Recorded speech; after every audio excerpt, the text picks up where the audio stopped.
Ladies and gentlemen, I already messed up. Ladies and gentlemen, welcome back to another episode of the Cloud Ninja Podcast. Today we're doing with our regular co-host, Free Game Nino the Third, and of course Black Uchiha the Third as well. And today we're here with a special guest, my guy Ryzen. I just learned how to pronounce his name, but we're here with my guy. Yo. Yep. What's Gucci, gang? What's good? What you saying? No, I said, what's up, guys? I'm chilling. Where'd Free Game go? I think he always chimes in after my intro. Yeah. He just went ghost.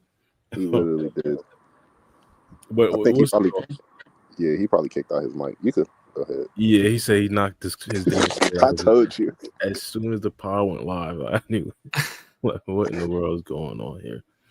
What's good, Ryzen? So, do you make content? I haven't necessarily got any intel from my guy Free Game. I do actually. I make funny enough Pokemon content. Oh, fire! Actually, insane. What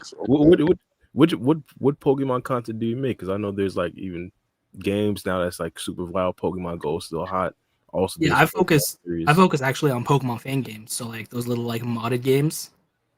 Oh. Which, funny enough, there is a Boruto Pokemon fan game where you get to play as Mitsuki and like you get to explore like the Shinobi Nations as a Pokemon game. That's crazy. So like you're Mitsuki or Mitsuki has like the Pokemon? Nah, you basically play as Mitsuki. Like your character looks like Mitsuki. You have your own team. All like Ino, Choji, they're all gym leaders. And it's just a unique story, which I highly recommend if you're a Naruto Boruto fan and you like Pokemon too. That's fine. So you'd essentially be like Mitsuki going against Pokemon characters, I assume?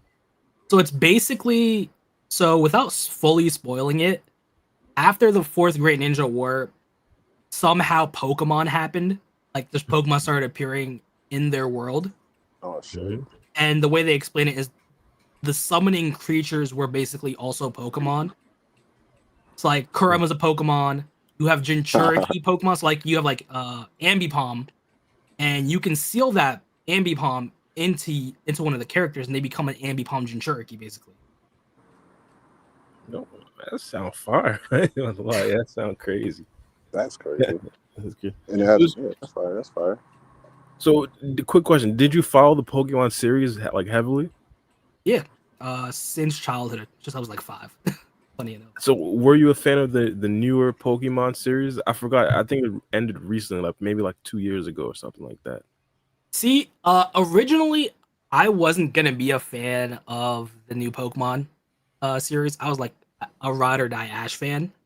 Mm-hmm. Yeah, but the new Pro Tag, Liko and Roy, man, they're killing it. I can't. I feel bad for my guy Ash, but they're doing what took him 20 years in a year or two. And like, I don't know about other people.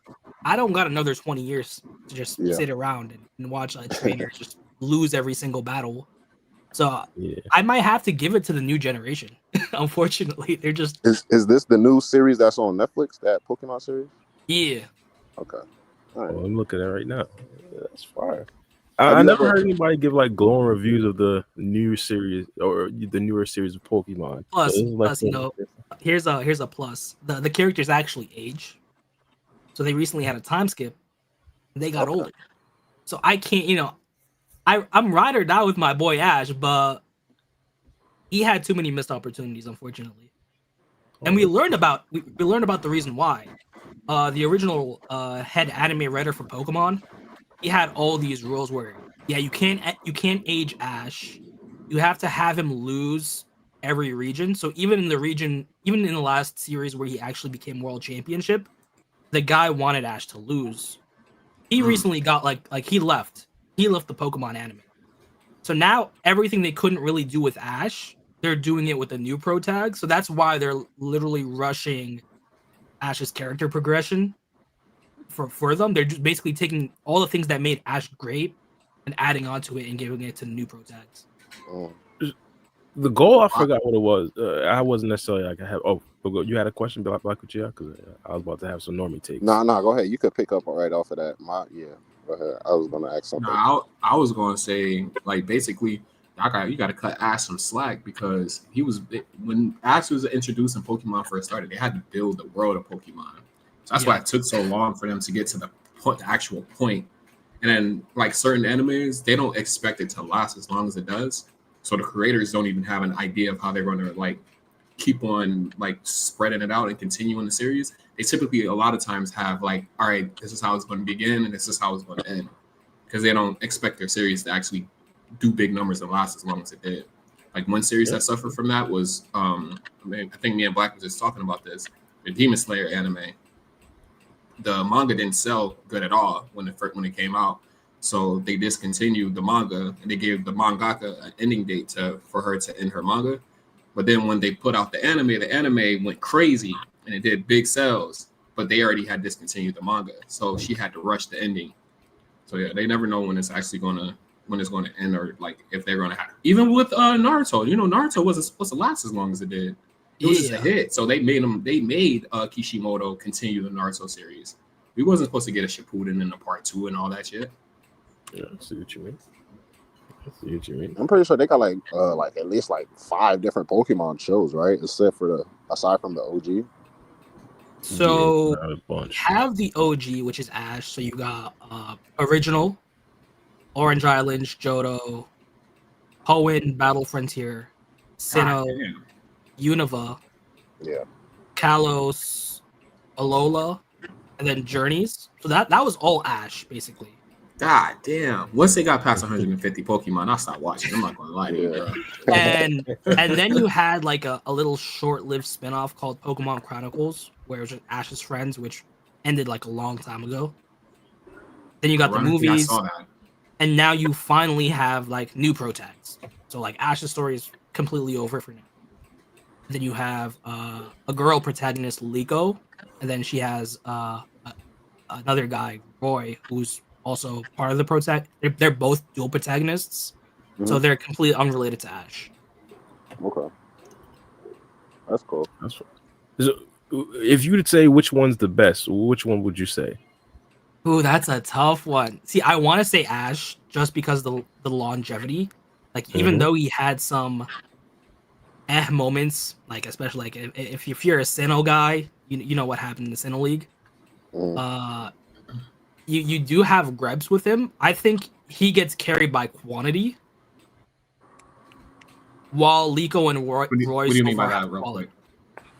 What do you mean by quantity? There's just so many episodes and so many movies with Ash. Oh, okay, I understand what you're saying. There's so many moments you can choose from. Right.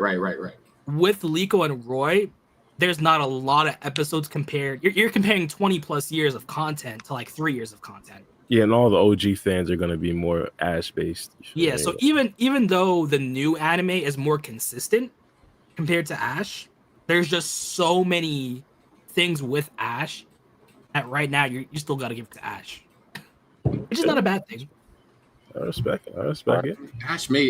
Ash made the world love Pokemon. Ash and Pikachu. I was gonna ask you never thought about doing like, were you ever into Yu-Gi-Oh? Yeah, 100%. Yeah, okay. That was more my lane growing up, because it was always like, between Pokemon or Yu-Gi-Oh and stuff like that. But it was Pokemon, Digimon, Beyblade. See, I'm like old enough to remember when Yu-Gi-Oh didn't fucking exist and it was just Pokemon, and then Yu-Gi-Oh came out and it's like everybody forgot about Pokemon. We was all playing with Pokemon cards, and then Yu-Gi-Oh came out and we started playing Yu-Gi-Oh cards and stuff. And then you had like those arguments: Blue Eyes White Dragon, Charizard. Yep, I remember all those. Yep. Too OG for me. I'm still mad I sold all my Pokemon cards to this day, because I have Pokemon cards that I see online that be going for like $9,999. What the fuck? Man, I sold my whole deck for like $200. So it'd be like that, man. That's why these days I hold on to things, man. You never know what they're gonna sell. You gonna start becoming a hoarder, bro. You better be careful. No, yeah, I got a couple of stuff I'm holding on to. Like my PS like my PS4. I'm not. I thought about selling it, and I was like, you know what? How about I don't sell it? I'm gonna just see the original PS. Yeah, they ain't about to get shit for that, because you can't even get shit for the OG PS. That's right now though. But I'm saying though, like 10, 15 years down the line. 10, 15 years, niggas be like, damn, Mm-mm. if I still had that PS4, I'm done doing that. I'm keeping all of the old stuff. Mm-mm. Yeah, I still You got ever my seen it? DS and my You've 3DS. never heard a nigga.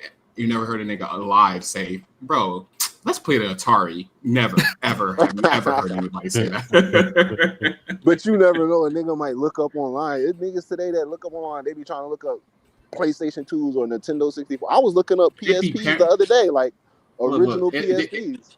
It'd be parents who don't want to buy their kids the latest game set. They'd be like, you know what? You want a PlayStation? I'm gonna get you a PlayStation, and search up. Oh, PlayStation 2 is $50. Let me get this for him instead of getting him a PlayStation 5. The dude, They get their 3-year-old a PlayStation fucking 2 because they're not trying to get him a PlayStation 5.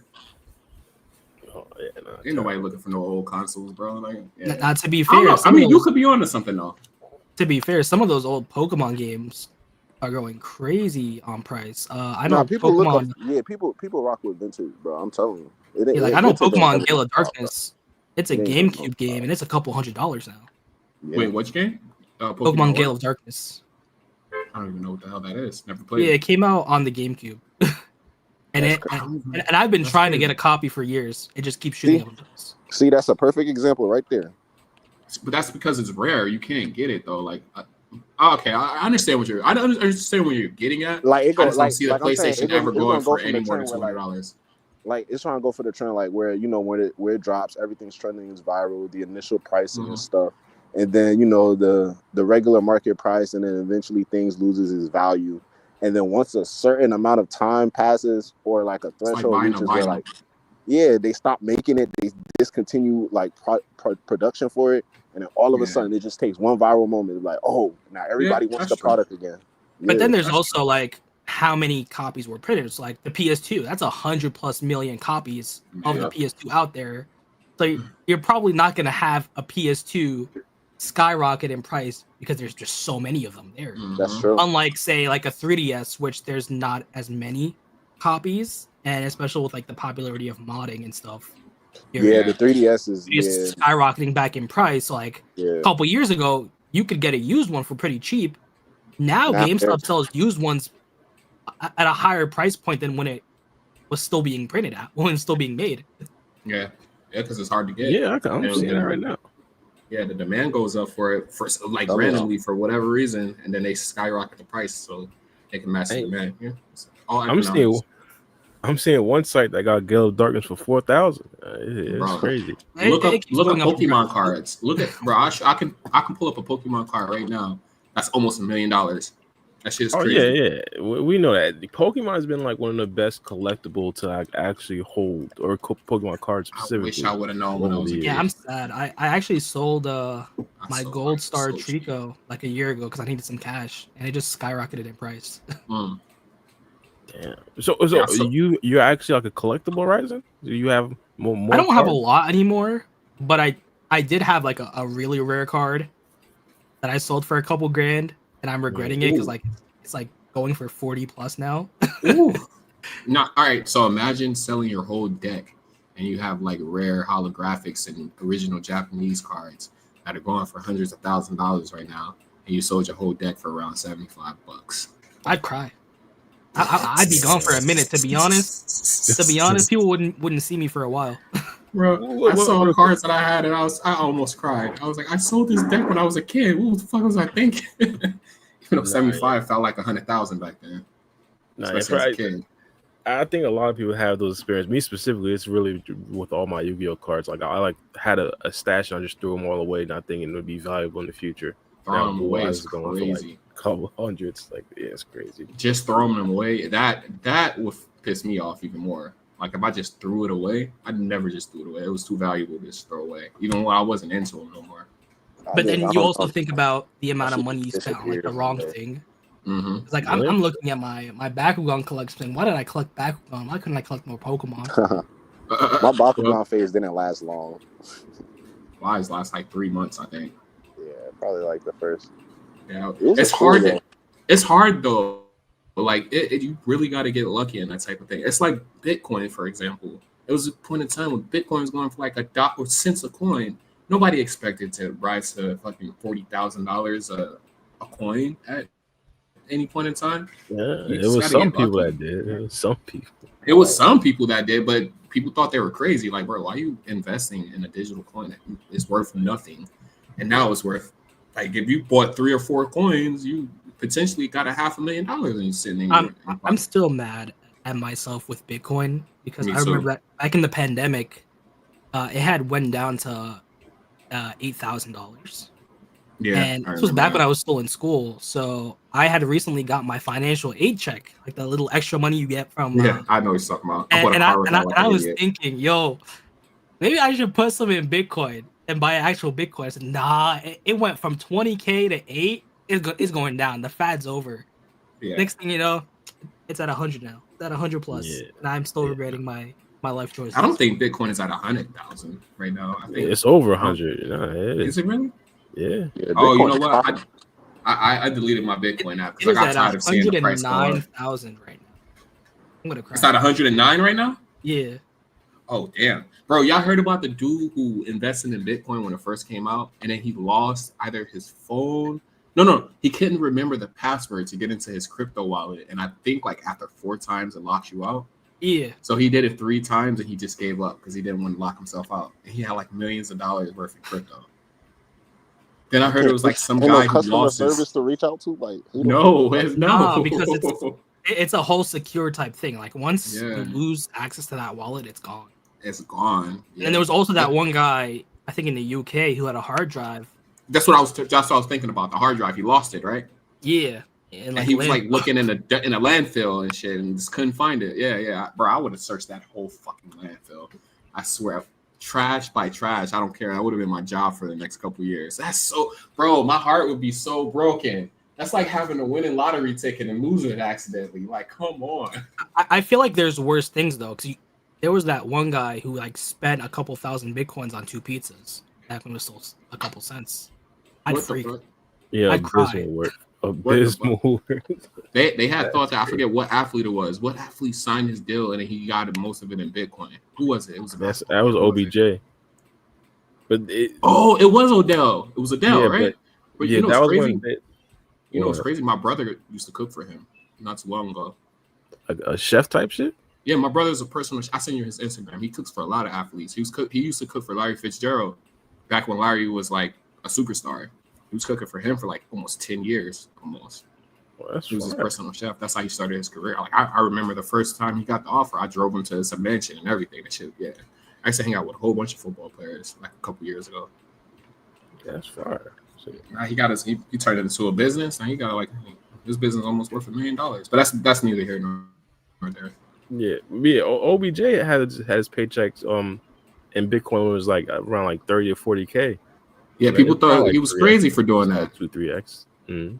Yeah, Yeah. OBJ, bro. He's I know personally because my brother cooks. Bro is paid, bro. Like his money is Yeah, super of course. long. You saw when I don't mean to get off topic, but you saw when he cursed that old man out on the airplane, bro. That was like viral for a little bit. Oh yeah, I seen that. He got I- into with the whole white dude on the airplane. That shit was funny. Yeah, bro. I'm a Giants fan, so of course I'm an OBJ fan. My fault, I ain't mean to laugh like My that. boy had to laugh. That's like when my son told me he a Patriots fan. I just laugh at his ass. Oh my god, my fault. My fault. Yeah, well, I get it. Well, yeah. So, quick question though, with Pokemon, are they gonna have like a new series, or what's the next canon event that should be happening series wise? So right now, they're still doing Liko and Roy. So we thought initially that their show was gonna end and they would do like a new protagonist, but they surprised us by doing a time skip. So they got a year older. So now they're the newest game is coming out, Pokemon Legends ZA, like 2 weeks. So they brought back Mega Evolution.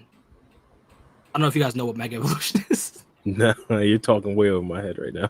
So basically, take Charizard, right?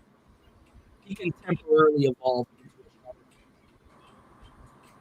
That's the Mega in the evolution. So they're just doing that basically.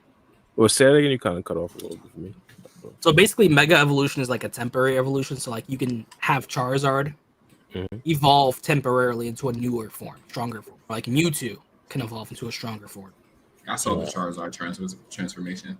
I never seen the Mewtwo transformation though. Yeah, he's got like 2, like a Mega Mewtwo X. Oh, I'm lying. I seen that. I seen the Mega Mewtwo. I'm lying, but I didn't know he had another one though. Yeah, so they're actually releasing a new Mega Pokemon cards, and I actually managed to snag a pre-order for the Mega Charizard X set yesterday. I went to my local Walmart today for like the new set today, and it was completely scalped. So unfortunately, I couldn't get those.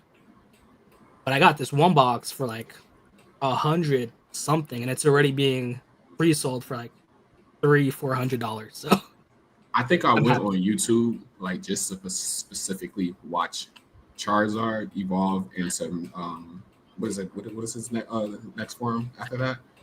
So he's got like Mega Charizard black. X, Mega Charizard. Is it when he's like black, right? Yeah, that's X. Okay, yeah, that one. And Ash is still in the series at that point, right? Yes. Oh yeah, because I had looked that up on YouTube back when I was just like, let's see what Pokemon's like now. I looked up that specific episode. It was pretty dope though. Like the animation and everything, it was still pretty nice. But I think it was just like Pokemon was my childhood, and I just left it in my childhood. I never went back to it. Yeah, I definitely get the feeling like I know a ton of people who just fell off on Pokemon. Mm-hmm. For That's one me, series I never rewatched. I just never really fell off it. And then No, that's fine. That's super fun. He was like, I hopped on a train and never got off. Like what? and then funny enough, my YouTube channel used to be a Dragon Ball channel, but then Super ended. So I shut it all down. And this was back when I was playing like a couple Pokemon mods. And I said, you know what? I'm playing it anyway. I might as well make a few videos on it. And that's how I started the Pokemon channel. All right, so this is great. So you never like fell off the Pokemon train. I always wanted to ask this question, and I never really found a person to ask to. Pokemon was never really considered like in the big 3 of anime, even though it's like considered. That's crazy that it's one not of the GOAT That's animes. crazy. Why do you think that is? Yeah, I feel like part of the reason why we have the big 3 like an anime is because of manga sales. So like at the time, Bleach, One Piece, Naruto, they were the top 3 mangas that stood out that were selling a ton of copies at a similar point in time. Mm-hmm. With Pokemon, They never had a manga, right? they do have a manga, funny enough. but it didn't. But it came out after the anime, though, right? No, funny enough, Really? I think the manga came out at the same time as the anime. The thing is, there's different manga. So like, there is an Ash manga. It was short-lived. There's a series called the Adventures manga. So they follow the games. So you know the character Red, right? Mm-hmm. So there's a manga for Red. There's a manga for Gold, and like all the game protagonists, they follow the game Never story. fucking knew this. That's crazy. So it's basically Pokemon with a darker story. Pokemon die, people die in that manga.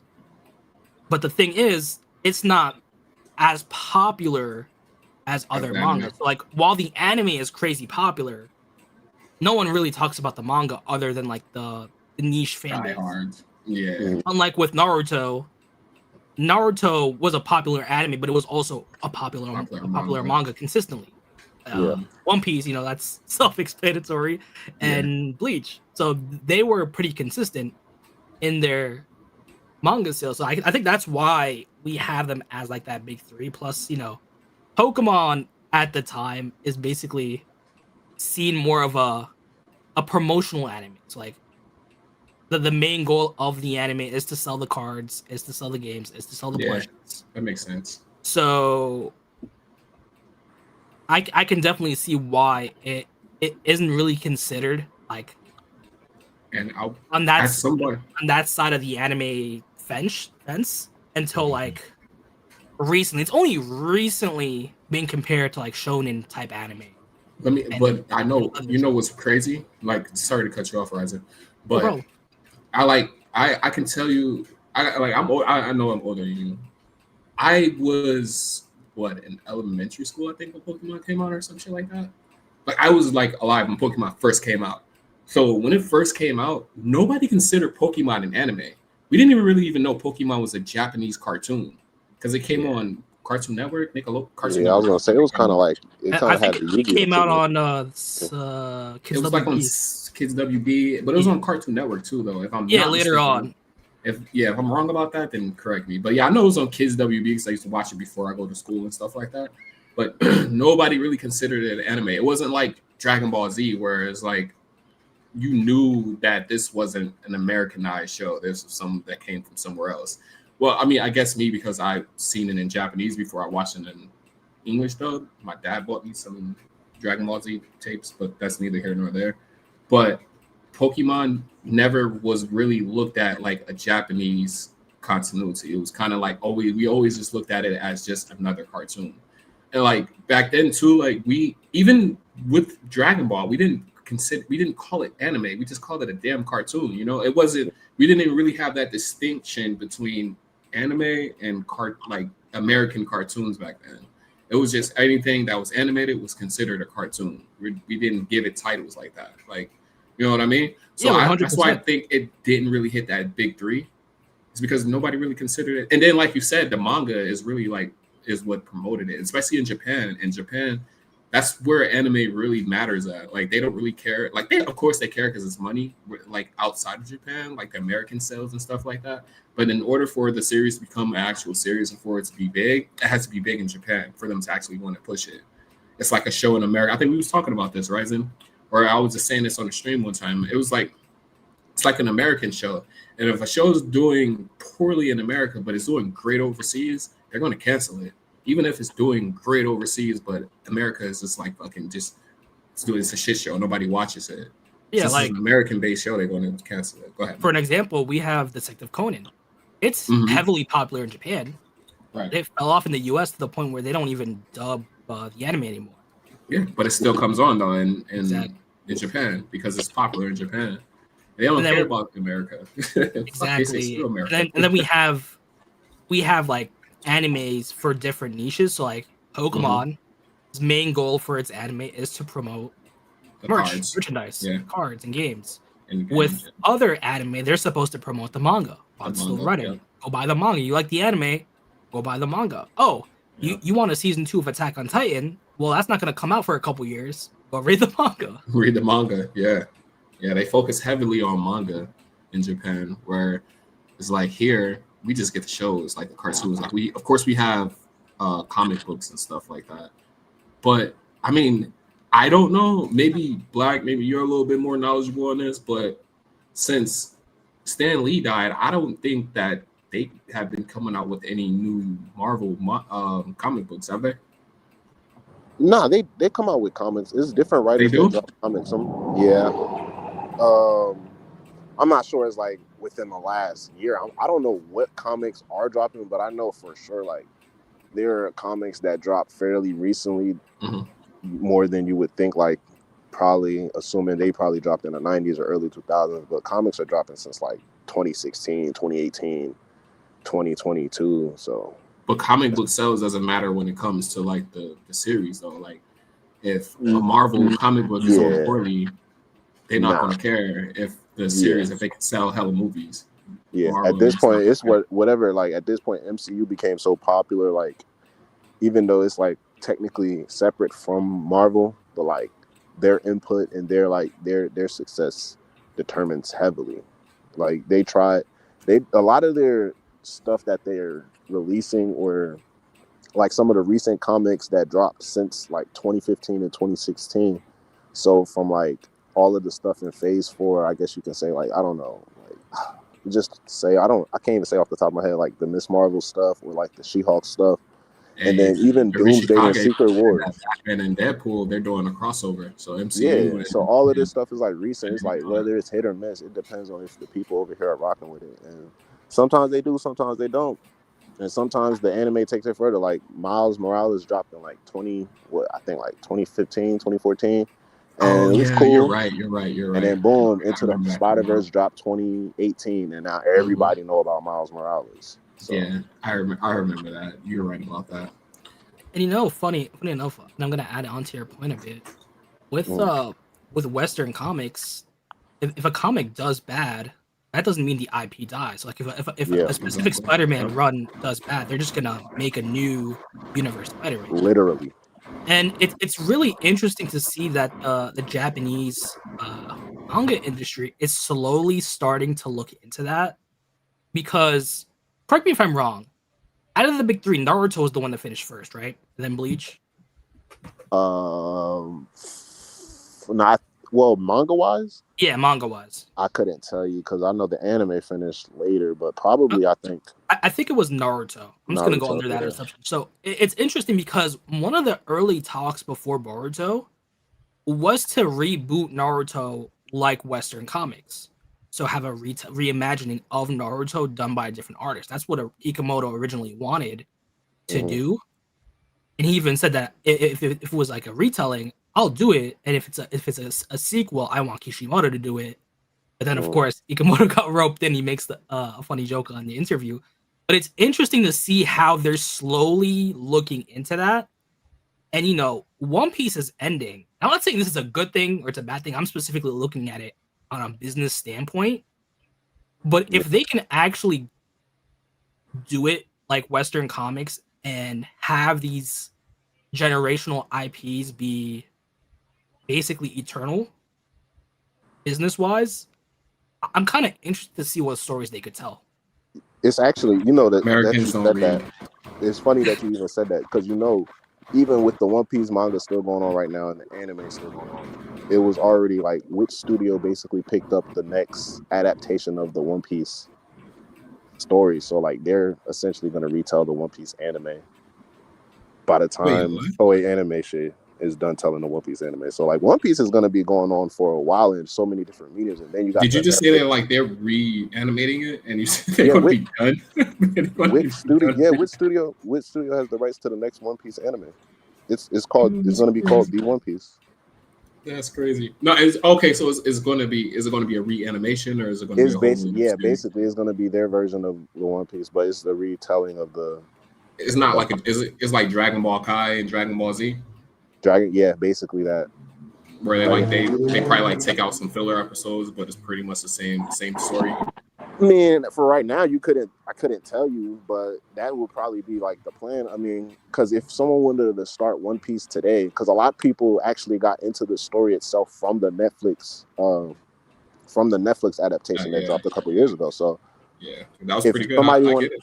Yeah, so if somebody wanted to start, it's like what you said earlier with the Spider-Verse movie. Somebody wanted to start like episode 1 of One Piece. Some people don't mind it, but other people, they're like, oh, the animation's too old. I mean, because it came out in like 2000. So yeah, they're just I going don't mind old animation. That's like 1,000+ episodes. Yeah, and it's 1,000. And I'm pretty sure which studio isn't going to do like 1,000 episodes. So they're definitely, I don't want to say definitely, but they might.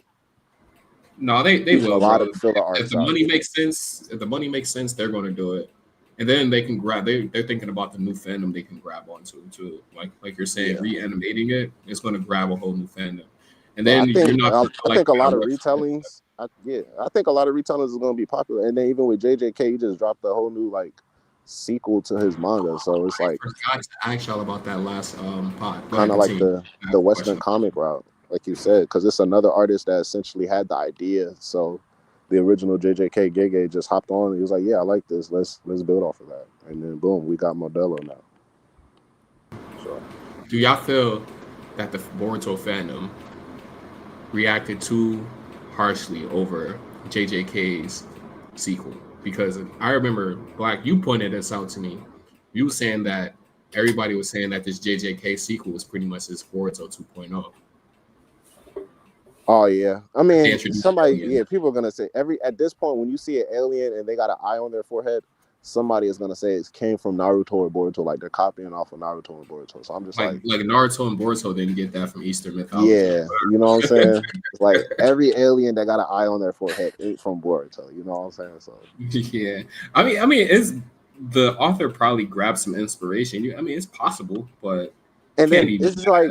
They done it right. The author for JJK, it didn't wait too long. People were still like wanting more content. You know, I'm an anime only, so I can't speak for like all of the manga readers, but the content itself was popular enough to the point where, you know, he had the material, because I'm pretty sure in the interview I went over in one of my Anime Daily videos, but like in the interview he talked about how like he got emails of like thousands of different scenarios or verses or worlds from different authors trying to like continue his story and works, and it was this one that he's continuing now that actually caught his eye and actually gave him the idea like maybe I do want to continue JJK. So yes, plus I'm a person of substance. I'm not gonna hate a show just because it has similar things to Japanese mythology, because we know most of these animes are just taking things from Japanese mythology and different mythologies. I'm not just because like my top 5 favorite manga got hate and another manga does something similar doesn't mean I'm gonna hate it just because my thing got hate. If it's good, it's good. I read the first chapter. I think it's good. I'm gonna be perfectly objective. I'm not gonna say, oh, because so many fan bases were hating on Boruto, I now have to hate on this fan base. No, I'm a substance guy. I like what I like. I'm gonna give everything a chance, and it's working for JJK. And even with Boruto, people can say Boruto is bad, but if it's making enough money to where it's not getting axed, then business-wise, it's doing good. Yeah, it's killing in Japan. That's like, you can say the same thing though. Like, you can say the same thing about Naruto and Dragon Ball Z. They were saying that Naruto's chakra mode was sort of like Super Saiyan. Oh yeah, by the time he got Kurama. Yeah. By the time he got his Kurama chakra I mode, mean, I ain't gonna cap, bro. Super Saiyan. I ain't gonna cap, bro, because I had fell off the Naruto train. I didn't hop back onto like my later high school years. So yeah, I'm a late bloomer when the Naruto fandom as well. I had seen my homeboy one time. He was watching. I just walked by the screen, bro, and Naruto was yellow. Nigga, I'm like, what the fuck? I remember I was like, bro, what this nigga Naruto yellow for? Like Goku. That's exactly what I said. He was like, bro, this is what he looked like controlling Kurama. He was explaining it. I'm like, bro, get this out of here. Watch out. Man, watch out. I mean, I feel like it adds a lot of character when we compare these different manga protagonists, because like it adds a lot of fun Easter eggs and crossovers. Because I remember back when Ninja Storm 3 came out, you could have a Goku costume for Naruto. He's wearing Goku's gi, and then in was it Battle of Z? I think it was Battle of Z. You have Goku in Naruto's Sage Mode outfit. Yeah. So I thought that was pretty cool. That's pretty dope. Yeah, I enjoy it. I just understand. Like, I can now. I don't understand it, but I can relate, because I was one of those people who hated on Naruto because I just thought it was a ripoff of Dragon Ball Z. So I didn't watch it for a while, and then like a 10-year-old had to tell me, no, just watch it, just give it a chance. I was like, all right, fuck it, stop bothering me. I'll give it a chance, and I just started watching and never stopped. And now he runs a channel on the franchise. Yeah, because of a 10-year-old. It's crazy. He's like 20 now. It's insane. Yeah, to be honest, I think a lot of people are like that. A lot of people just kind of criticize Naruto for kind of being a lot like Dragon Ball. Even to this day, people like to say Boruto's kind of ripping off even Naruto. They say Boruto's ripping off Naruto. I mean, one thing that I appreciate about Naruto, I think people give me a lot of flack for this. I say that Naruto's storyline is a lot better than Dragon Ball Z's storyline. Like, Kishimoto tells a story better than Toriyama. I think that's pretty universally accepted, though. People just like Goku because he's like, Super Saiyan, People trash me for saying that, though. Yeah. I've heard a lot of people like, oh, bro, that's an L take. Saying Dragon Ball Z storyline isn't as good as Naruto. That's an L take. What? Like, I don't know, bro. I think he said, I don't know, bro. I think it's kind of. I think Kishimoto is a better writer than Toriyama. Well, no, I think people have that take because of nostalgia and more of like, you see Dragon Ball Z as like a Michael Jordan, where it's like it's the first person to actually like be that great, or the first series, in a lot of people's opinion, to actually be that great. So I kind of get where they're coming from, but like I disagree. It's kind of like me right now having to say Attack on Titan has a better storyline than like a series like Naruto, even though that hurts my heart to say. I mean, if it's true, it's true. Like, yeah, Toriyama, like people had to understand. He's like, like people had to understand with Kishimoto. I mean, not Kishimoto. Toriyama. Toriyama was a gag comic writer, so his was more comedic, and he liked to add funny moments and like shit that was just like out of this world. Like he wasn't trying to build a story, even though he was, and he did successfully. Dragon Ball Z, I don't like when people think that I'm shitting on the Dragon Ball Z story because it's like one of the first animes that got me into anime. I love Dragon Ball Z and this storyline. Like I'm never saying that. I just said that Naruto has a better storyline. That's it. And I feel like it has to also depend on nuance and like what type of character you like. Because I feel like Goku, up until he's an adult, like once he's an adult, he's pretty much a completed character. He doesn't really change too much character-wise. But they keep focusing on him. Yeah, funny enough.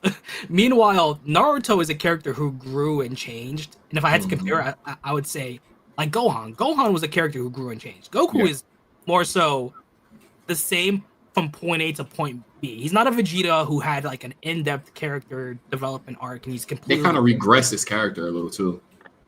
Super regress his character. I can see it, and it's interesting how they have Daima and how they're experimenting on these different timelines, which is like basically like Western comics. It's like you have like different timelines. But Daima is not supposed to be a different timeline. That's the crazy part. Daima is supposed to be in between timelines. Yeah, it's supposed to be. Yeah, it's supposed to be in between Super, like before the start of Super. Yeah, that's why Goku doesn't use his God or Blue or anything like that, and that's why they're Super canonized. Super Saiyan 4. Super Saiyan 4 Goku. Super Saiyan 4 Vegeta too as well. So. Yeah. Me personally, I just see it as a split off from Buu in the Buu saga.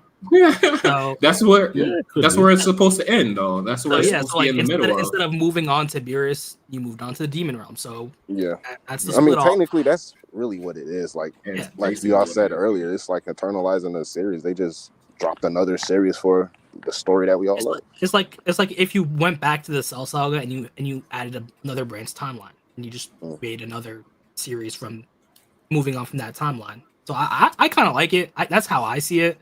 Like you have Daima parallel to Super, then you have GT also. It's what I was about to say. It's what GT is supposed to be if Toriyama wrote GT. True. The crazy thing is, I feel like Super you could kind of argue is like a spinoff from the Buu saga too, because we still haven't gotten to Ooh. I feel like they're all basically spinoffs because you have the original Dragon Ball, and then you're just branching off from there. Because like you have the original Dragon Ball ending, where we had 10 years pass from Buu, and nothing really happened in those 10 years. And correct me if I'm wrong, but I think the last time Bulma saw Goku was 5 years. Yeah, they didn't see each other for a long time. But then you have Super. They see each other every other day. All the time, yeah. So it's basically branching timelines. And like you can add it onto Dragon Ball Heroes or Dragon Ball Xenoverse. Everything still happened. The movies still happened in their own parallel timelines. GT still has its own parallel timeline. Yeah. It's just what main timeline are we focusing on right now? We're focusing on Super right now. But if, say, the hiatus finally ends and Super ends, and say they bring back Daima, right? You get a Daima 2 or like whatever timeline, that's going to be the new main timeline. It doesn't mean the old timeline never happened. It just means we're not focusing on that timeline currently. Yeah. I get what you're saying. Okay, I rocked with Daima. I'm not gonna lie. Daima was great. Oh, that shit was amazing. That was amazing. It would be the same thing with Naruto. Say they did their original plan, right? We got a different retelling of Naruto. We had circumstances change. It doesn't mean the original Naruto story never happened. It just means we're focusing on a new branching timeline. It's like the four episode special that they're supposed to be coming out with. And you can kind of compare that to what Daima did y'all ever read the because Naruto dropped the collaboration manga. With TM with the Ninja Turtles. Ninja Turtles, yeah. I think read like the first two chapters. The first two chapters was actually pretty good. I ain't gonna lie. So I don't think it lasted that long. No. How that specifically go? Was the Ninja Turtles throwing hands with ninjas? Well, actually, it was like basically like Kakashi and it was like it was like from what I read, like the first couple of chapters, it was like Kakashi and Master Splinter. They recognized Kakashi recognized Master Splinter because he knew of his sensei, Master Yoshi, who died to the Shredder and stuff like that. So basically, they just combined the both worlds. Like, Kakashi heard of Master Splinter sensei, and they fought in one tournament that every like ninja martial artist knows of, and they went to instead of New York City, it's the Big Apple Village or something like that. So Yeah. Oh, they went to go help them. I didn't read the entire manga, so I don't know like why they needed to collaborate for the most part, but I I read might the have first to chapter. I didn't yeah, I didn't even know that they like kept on going with it. I Cool. think they got probably like at least like 5, maybe at least like a volume's worth of content before they finish the story. Didn't know that. Yeah. Could we take anything from power scaling wise? Like, is Master Splinter up there with the likes of the third Hokage? How's it looking? Oh my goodness, I couldn't even tell you that. I mean, I did see Naruto and who they were boxing, bro. I can't even remember. But when they first met each other, obviously the Turtles and then Team 7 of them were throwing hands, and Bro, we can pull up the manga, Leonardo honestly. bro. We can pull up the manga if you want, real quick. Yeah, you can pull it up. I was about to say I ain't read that in like years. Yeah, I only read it one time. I don't even And it's remember. getting Team 10, so getting Team 7, so it'll probably like Shippuden era. They probably, if they would have pulled up in Shippuden era, they probably would have been like a little bit, more tougher. I'd like to see it. I'm trying to tap in. What's cool? I did want to ask Ryzen, because Ryzen seems, how people say they're well read. Ryzen seems well watched. What would you consider the current big three? I'm sorry. I'm sorry. This guy's a fucking fool, bro. Yo, I don't know how. I know what I mean, funny bro. just for no reason. Come on, He's bro. funny for no reason. Like he don't even be trying to be funny. And this dude is just fucking hilarious for no reason, bro. My fault. Go This ahead, is Byron. naturally Go ahead. funny. Sorry, Bar. Go ahead. What would you consider the current big three? Ooh, that's a tough one. Well, I'm guessing you mean like something that's still running, like the No My Yeah. Hero Academia. Oof. Well, that's a tough one because I haven't really How about seen what's your big three? that many new stuff. The current thing I'm on now is Kaiju number 8. I just finished the manga, and I'm I've heard good Anime things. is catching up in the ass. anime. Mm. Ooh, that's a tough one. Kaiju number 8 anime is actually pretty good. That's the only one where you get like an older dude. Usually you get a young kid. This guy's in his 30s and shit. Yeah, Kaiju number 8 is fire. I like Kaiju number 8. Yeah, I'd have to say Kagurabachi. Never heard of it. I've heard good Uh, things about that as well. Is that the Fu manga? That's the anime that's the manga that dropped. It went viral like when it first chapter came out. Everybody, Yeah. And it's everybody- getting. I think the No. anime was confirmed. yeah. It recently got a card game set in Union Arena, so it is popping off. Yeah. I would have to say just that off the popularity. So you're Uh, saying the content in that has been good as well, like consistently good? I am behind, but it has been good, and a lot of my friends in my friend circle have been swearing by it. So I've been trying to catch up. Another thing which I've been keeping my eye on is Ichi the Witch. Never heard Which of that one. That's I the first think one. is also getting an anime. See, it's hard because like all the recent good mangas have ended, so it's really hard to pinpoint one. Even Undead Unluck ended. So All right. It's True. really- All right, so that is a little bit different. So if you were to give one for like the past, let's say 5 years, of the ones that recently ended in, or like they're still in the ethos. I'd have to say My Hero. Unfortunately, Mhm. Black Clover is just because it's in Jump Giga. I tend to just forget about it until the chapter comes out. Bro, have they even came out with the anime? Has anime even came back yet? I haven't seen Not it yet. It since. hasn't come back yet at all. That's been the longer. I think that's the longer hiatus in Boruto. That's crazy.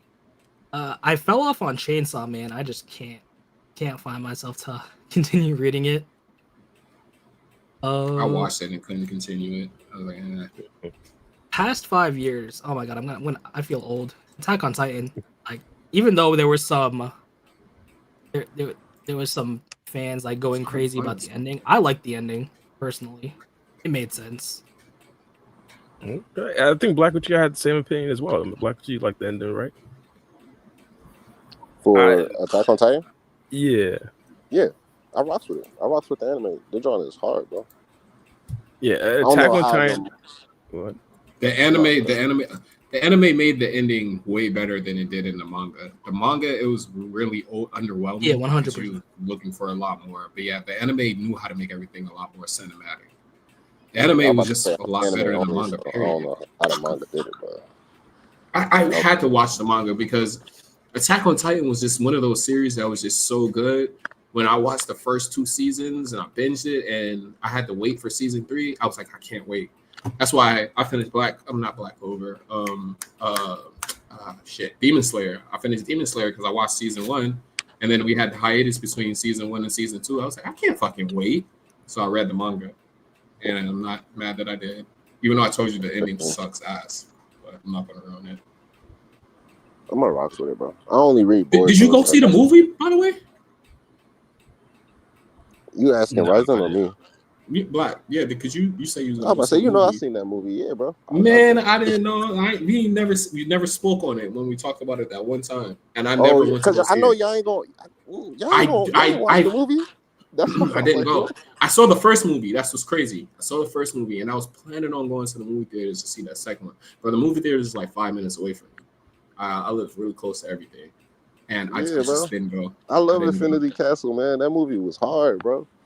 I rocked with that joint heavy. I was in that theater, bro, because I went to and I normally, because I'm in a state where we got a lot of theaters that they do dine in.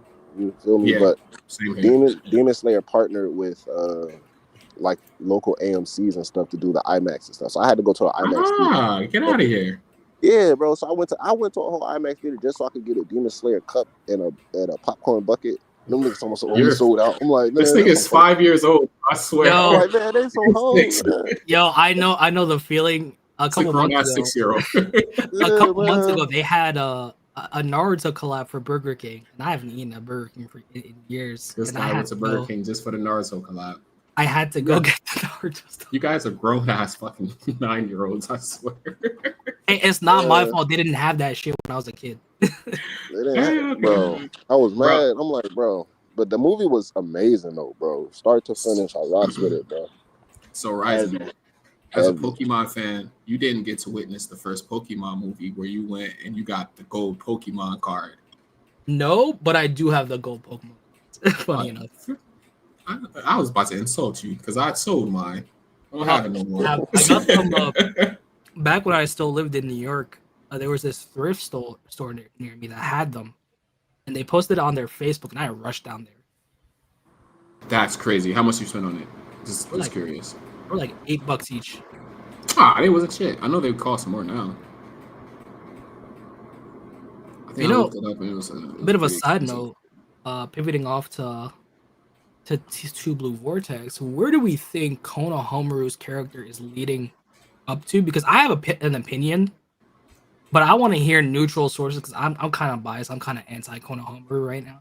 Bro, we all anti Konohamaru, that's not so you're not going to get a biased statement at all. So you might as well just give us your opinion. That is the mainstream opinion upon Konohamaru as of right now. Let's go. In my personal opinion, I think Boruto didn't suffer enough. I think he got off quite scot-free in the Sand arc by saving Konohamaru. I personally would have followed Koji's plan because now it feels like Konohamaru's in this limbo to where he's going to be used as potentially as a gag character like always, which is a bit annoying because now we have him thrown in the brig basically. He's going to get interrogated. Even Koji's saying, let them vent out their anger on him.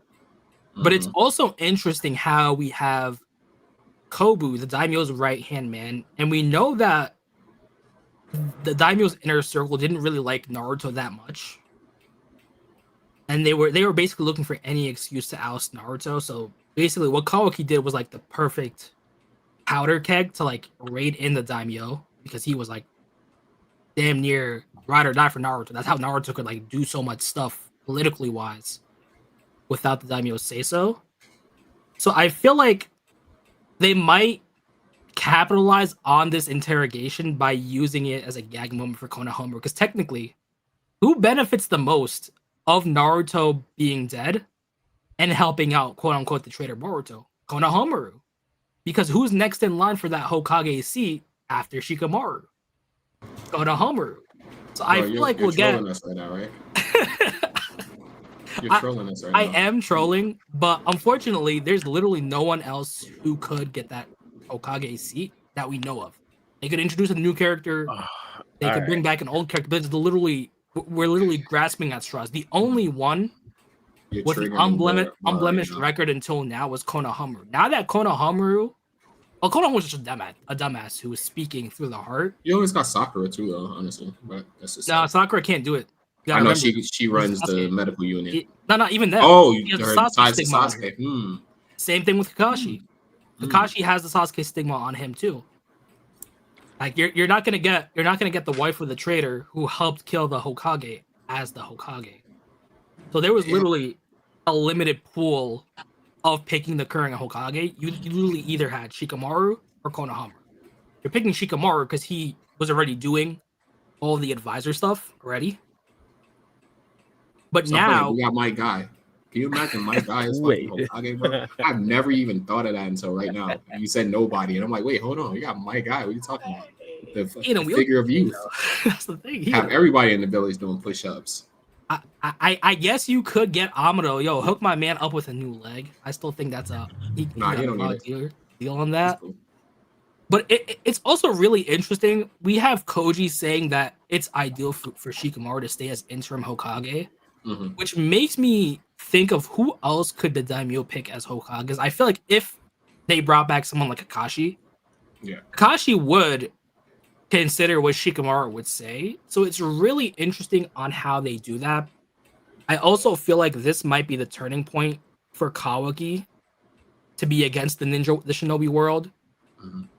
Because like this is my Kawaki hate coming out a bit, but Kawaki sees things in black and white. You're either ride for Naruto or you're an enemy. Right Yeah. now, Kawaki has that mentality that this is the Leaf Village, this is Lord Seventh's village, So and he's protect it. protected. He doesn't know the political aspects of everything. He doesn't fully comprehend. Him sealing away Naruto completely wrecked the state of the world. So if you have someone like Kobu who might also interrogate Kawaki, because he's going to interrogate everyone who's had contact with Boruto, he might realize that these people don't really have Naruto's best intentions at heart, and that might be part of the reason why he's seemingly against the shinobi era, in my opinion. That's not a bad opinion. I'd say. I honestly believe this could be, as you said, the start of the end of the shinobi way. One of the things that the elders did say, I forgot specifically what they're called, but they did say that it could be more than just budget cuts, quote unquote. It could be like cutting the entire ninjas. So Yes. Oh, yeah, so like this could be the start of that, 100%. They're One of the starting to figure out like they're starting to wonder why they need ninjas in the first place. Yeah. However, I have to feel like you're trolling when you bring up Konohamaru and Hokage discussions. I just have to. Here's the thing, though. He said it was a gag moment. I He hate said it as a Konohamaru. gag. And it's supposed to be a gag. Yeah, But he specifically basically- said gag. That's why I was like, you're trolling us right now. But basically, if we're going off known characters, we have a really limited pool. That's the problem. So unless they bring back Makes Kakashi, sense, though. all the other qualified shinobi, like say Sakura, they have too much of a stigma on them right now to be able to put them as Hokage. This is getting to me because I joined like a TikTok thing, the TikTok live the other day, and I was discussing Boruto, and I brought up the fact that I think that Sarada should be the next Hokage. And the first rebuttal that they brought up was I said he was triggering this guy because I knew the first rebuttal they brought up was Konohamaru. What qualifies this man to be Hokage? I have no idea. No, Boruto, He's I'm with you. named after the village, Sarada- maybe. Sarada off qualifications is better than Konohamaru. Off power, Yes. off everything. But here's the problem, though. Becoming Hokage is basically a glorified popularity contest. Who picks the Hokage? The daimyo. They're not going to pick someone who's advocating for Boruto the traitor, whose dad is a traitor, and who's literally not playing ball with the village. It becomes a moot point to where it's no contest with her. She's never getting picked. With Konohamaru, up until the slip up until where he spoke for Boruto, he had the cleanest record of being Hokage. I heavily disagree. Heavily disagree. What record? Like he had no significant wins. A clean record. He was a Like, Hokage advisor though. Like he had Yes. the experience. Bruh. That His it Shizune took got to be robbed a of a Hokage. Kage spot, bro. Well, Shizune is next Hokage. But Stop here's the it. thing, though. That's what we do. Here's the thing, though. Most of the civilians don't really think of Shizune. It's at the end of the day, it's a glorified popularity contest. The daimyo picks known people. It's even what Itachi said. You don't become Hokage to become acknowledged. You have to become acknowledged first. That's why you become Hokage. Even Danzo said when he became preliminary Hokage. He even said, "I can't touch Naruto right now because Naruto is more popular than me in the village right now. It would disrupt him getting the Hokage title." Sarada, I'm ride and die for her. I wanted Konohamaru dead, to be honest. I was praying. I was pissed off at Boruto for saving his life. I wanted him gone, to be honest. I thought that would have been a more memorable death than Yoda. Because we glanced over Yoda. I forgot she died. Yeah. You make a good point. I totally forgot. And the only people who would have cared, Shinki and Araya, we glossed over their talk. Gaara's still unconscious. But we can't look at the characters from the reader's perspective. We know that Sarada helped save the world. We know that Sarada did all these things. But you have to look at it as a character in the manga, as a civilian. As a regular civilian, as the daimyo, Sarada Uchiha, for the past 3 years, she's been advocating for the guy who killed our best Hokage, killed the Hokage's wife, attempted to murder the Hokage's son, and her own dad, who already had that stigma of being a rogue ninja, going rogue again, potentially having a hand at killing the Hokage. I don't want her as Hokage. No. Daimyo, same thing. They killed his ride or die. With Konohamaru, to us he's a bit lackluster, but he's still the third Hokage's grandson. He still had a close relationship with the seventh Hokage. He was one of the top elite ninjas in the village. They even talk about it in the data books where he has special clearance to take high-level missions. He's now the advisor of Shikamaru, which is basically that next in line. So like if anything happens to Shikamaru, you have that advisor taking over, like how Shikamaru would take over for Naruto when Naruto would be incapacitated. So going off that record, he has a clear record up until now. Now he spoke for Boruto. Now he's being seen as irresponsible, naive. Now he's going to get interrogated. Now his record is going down a bit to where he wouldn't be trusted be in that Hokage position now that he's willing to help Boruto. My thing is, I get where you come from. My thing is, I don't think he's being acknowledged the way that he should be in the anime. I don't think anybody looks at him as being a Kage type. Now, don't get me wrong. As you said, he has some very good feats in the series. People do say, "Hey, you can go on special missions and such like that."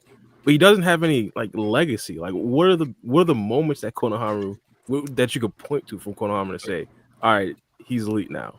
Like, there's no W's. But the thing is, we're looking at it as a civilian's point of view. It's names. So, like, for example, Mirai, Asuma's daughter. They said in her manga, they said, yeah, you could be Hokage one day. And they just said it off her rudimentary skills and her being the third Hokage's granddaughter. So we're looking at it as a civilian's perspective. Civilians aren't ninjas. They see names, they see flashy names, they see flashy jutsu, flashy legacies, and that's good enough for them. But what is Konohamaru's legacy? This is what I'm saying.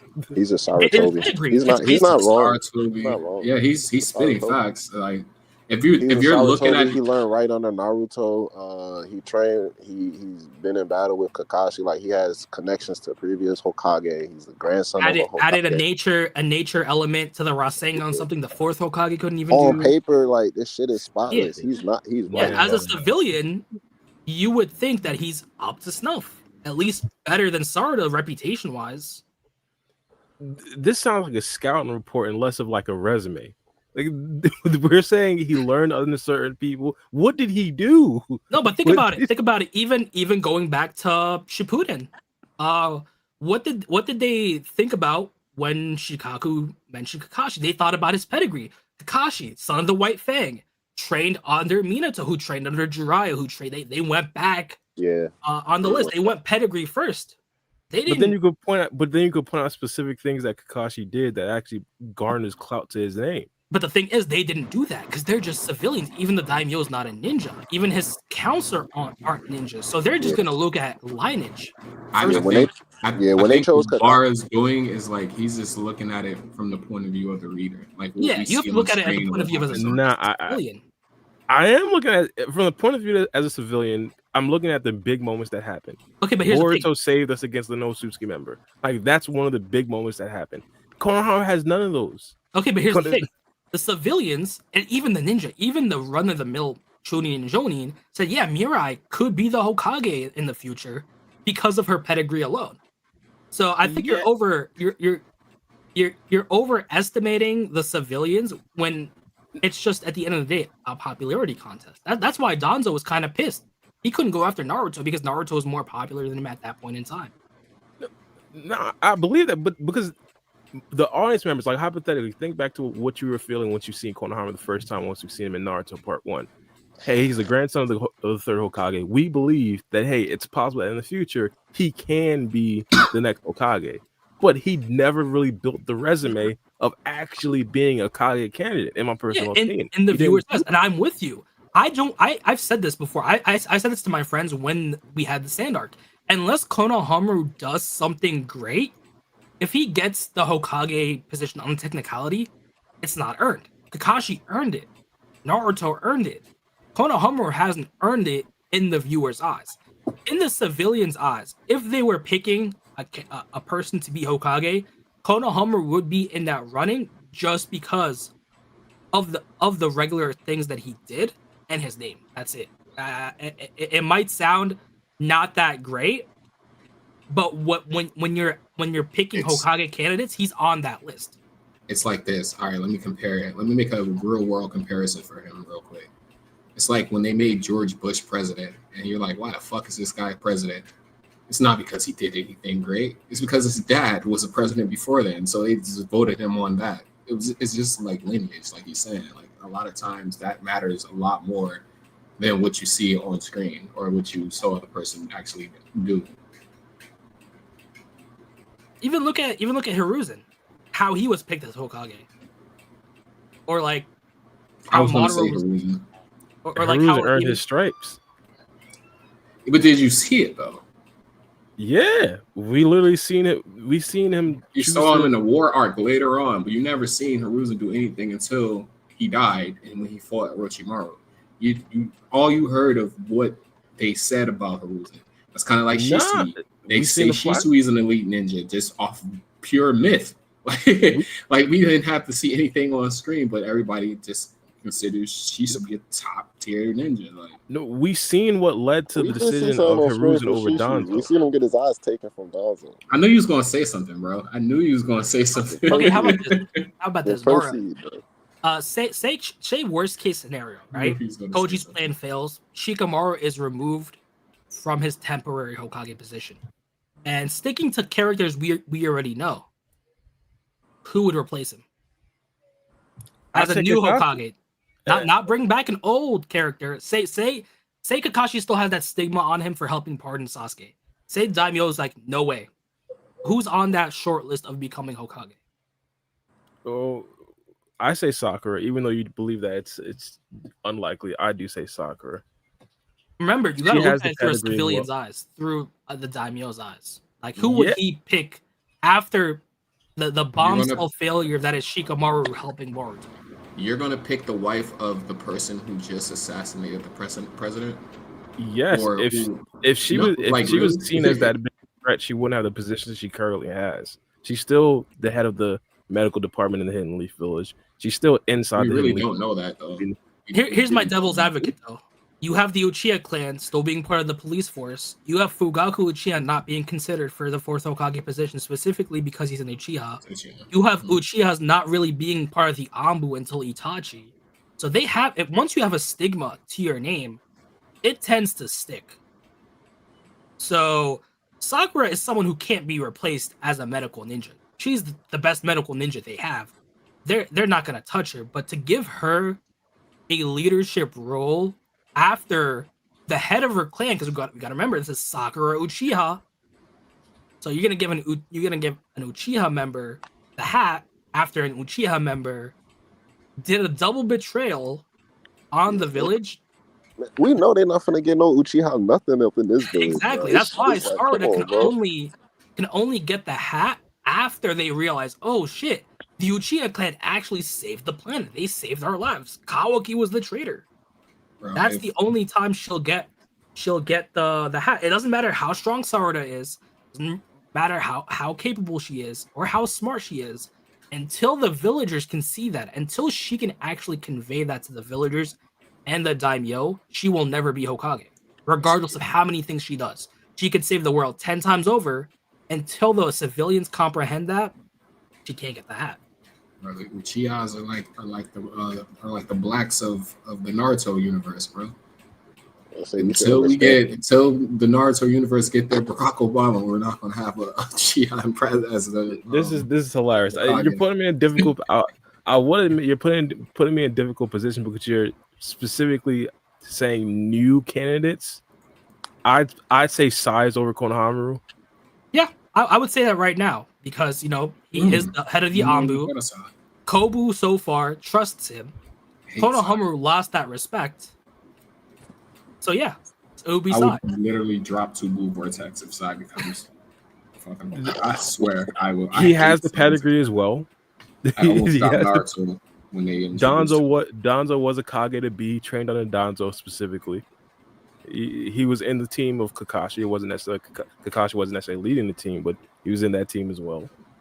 But you see how short that list is. You would only really have two characters on that list, unless you would completely pivot, use the daimyo's love for Naruto, and give it to Kawaki. And I hope to God that doesn't happen. That was literally about to be my next guess. Because that would be fire. See, I would love that. I would love that. I'm a big Kawaki hater. So out of spite, I would hate that. But the only person who fits that pedigree is Kawaki. The daimyo was head over heels on Naruto's legacy. He helped Naruto so many times. The only person he would trust with avenging quote unquote Naruto would be quote unquote Naruto's son. Yeah, Kawaki is older than Gaara was when he became Kazekage. Of course, if omnipotence. With omnipotence, they might say he's 15, then he'd be the same age as Gaara. But that's literally the only other option you would pick. Would be Kawaki. I wouldn't say only. I'm saying like no contest. Talking about the civilians wouldn't say no. They say, wait, Kawaki Uzumaki, the guy who saved us from Momoshiki, from Ishiki, who fought back against the evil Boruto. Yeah, they would do that no contest. The daimyo would hand it over. The only people who would have problems with it would be the daimyo's council, because they didn't like Naruto anyway. Which is why I said that the Kobu situation could be really interesting, but that's a really short list. You only really have Sai, Konohamaru, and Kawaki, and Konohamaru is probably off that list now. Bro, where is Neji at a time like this? Man. Let's go and say Hiyashi, and Hiyashi's past his prime, to be honest. Yeah. My next hot take. Go ahead. No, go ahead.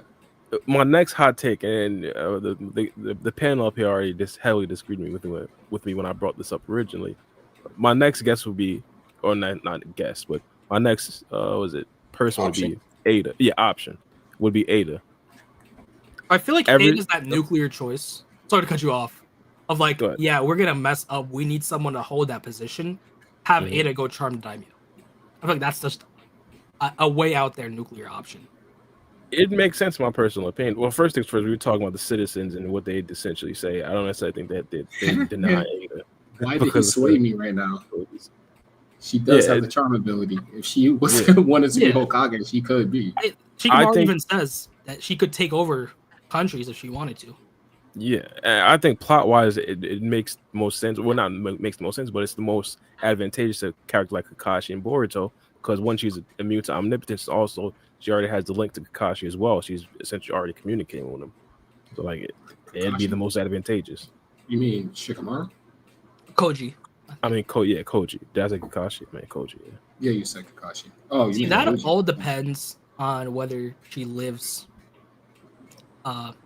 Mamushi in a week. I'll say it again. If she lives against Mamushi. Oh, Mamushi. Yeah, of course. I think Damon packs him up all the I respect. also find I don't really think so. interesting. Okay, go ahead. Sorry. Yeah, that triggers me every time. Go ahead. No, go ahead. I really find interesting that this isn't looking like to be a pure power type fight, because Koji specifically says, I need to tell you specifically how to deal with Mamushi. It's not as easy as let's send out all our heavy hitters, because to be honest, the leaf is stacked right now. Even with Naruto and Sasuke gone, we have a new Uchiha replacing Sasuke.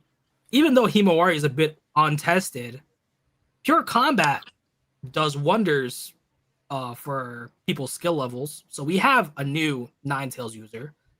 Mitsuki, for all intensive purposes, even though he didn't have a too great of a showing in the Sand, he is up there.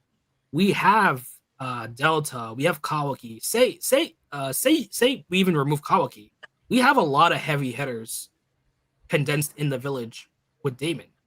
So I wonder what will be the strategy of Mamushi or his special power, or if we even have a situation to where all the heavy hitters get split off to an extent.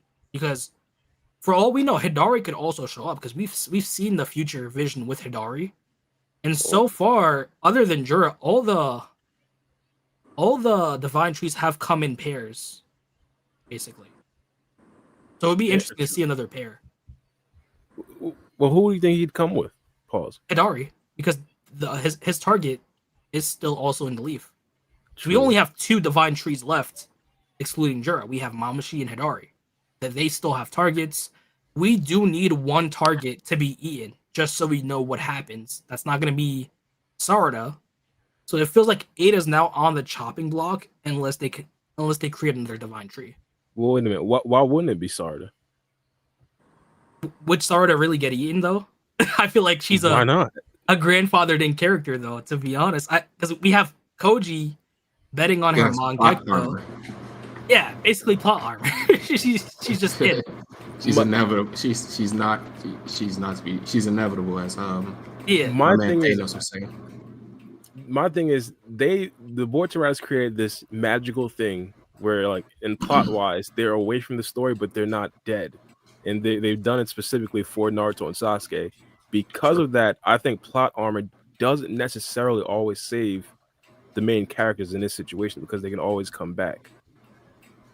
So basically, would you want it to pivot from a father-daughter fight to a master and student fight? Because that's what would have to happen if Sarada gets taken out.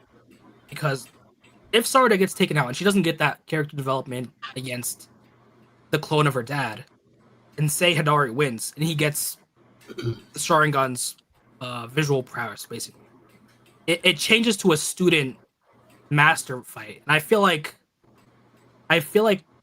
Boruto already had the character development with Sasuke, even though most of it finished off screen. I'm not saying it couldn't work. It would just be interesting how we pivot to that, because then you'd have to make Hidari a Boruto villain instead of a pure Sarada villain. That's the only thing I'm iffy of, because I feel like it's a good character development for Sarada to improve, then somehow potentially get the EMS, because we could still have Sasuke's original eyes lying around with Sakura or something. I wouldn't necessarily mind that storyline either, where she does get the EMS from that. My idea though is, hypothetically, she does get eaten by or devoured by Hidari.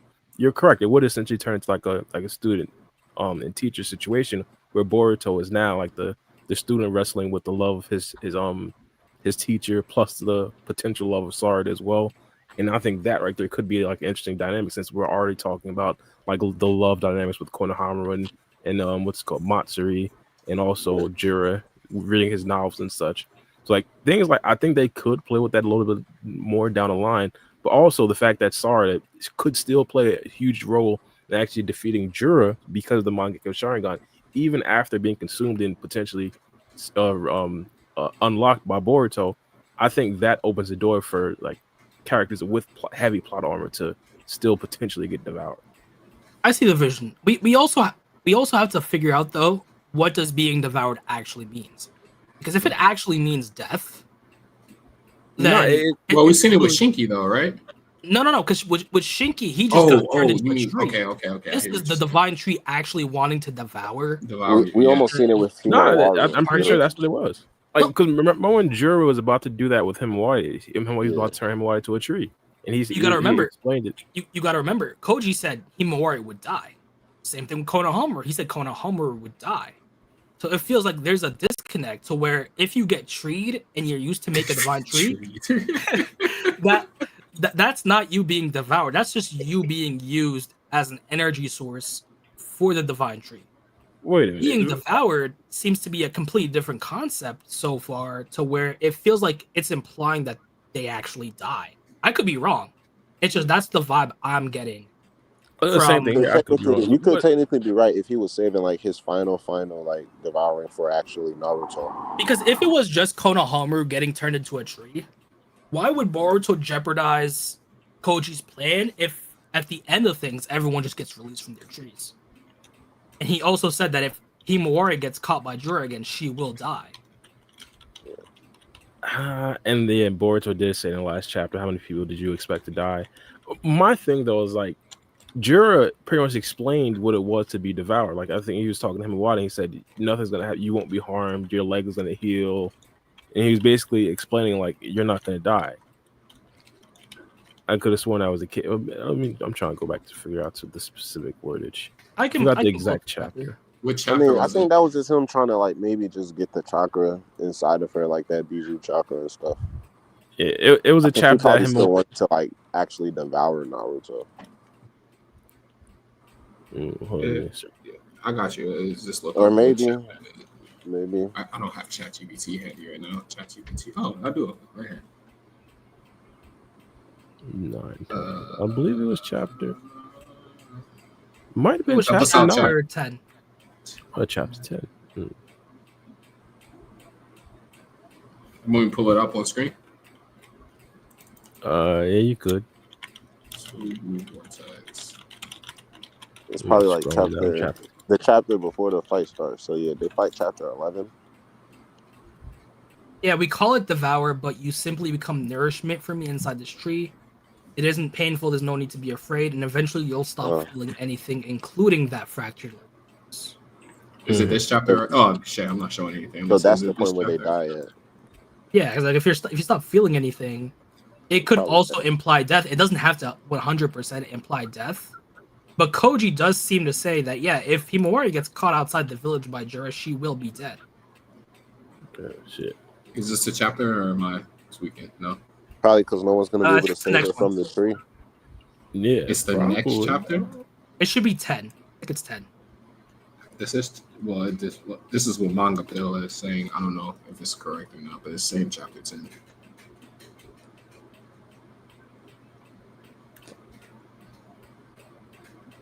Does it look familiar? Yeah. No. Yeah, it should be that one then. Okay. Still further.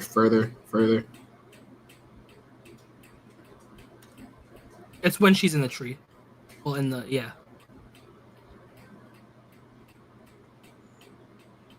Oh, right There it is. We call it Devourer, but you simply become nourishment for that me inside this tree. It isn't painful. There's no need to be afraid, and eventually you'll stop feeling anything, including that fractured leg of yours. I mean, that doesn't really say much, though. Yeah, no, Ryzen might be cooking. Ryzen might be cooking. Really mean you're gonna die. But then hang on, I still have another panel that I'm looking for. Mm-hmm. What's really sticking with me is Kashi and Koji essentially telling Boruto like every 2 seconds, like, yeah, they're gonna die if this, and this happens. So it seems like the Devourer thing is like a death now. When he specifically talked about Konohamaru, did he say that he would die if he got devoured, though? Yeah, I found it. Okay, so chapter 16. Koji tells Shikamaru one other thing. Do not let Uzumaki Himawari outside Konoha. Juro has set his eyes on her. If she steps outside of Konoha, it may draw his notice and will result in her death. So if he's Yeah. still gonna The devour fact her, that you found that so quickly is insane. Yeah. Oh, bro, these top pitches are getting crazy. I'm getting close.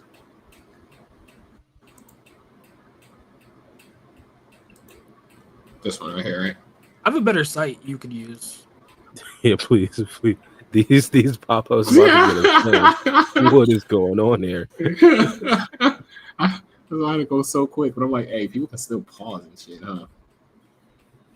Oh yeah. Okay, no, that wasn't bad. I'm already on it. Where? How far I gotta go? A bit lower when Shikamaru shows up with Ada. If I can scroll faster than the ads can load, then there you go. You said with Shikamaru turn around here. Yeah, the site Rise and Sent might be quicker. But yeah, we're here already. All right, so I'll keep on going. I'm guessing.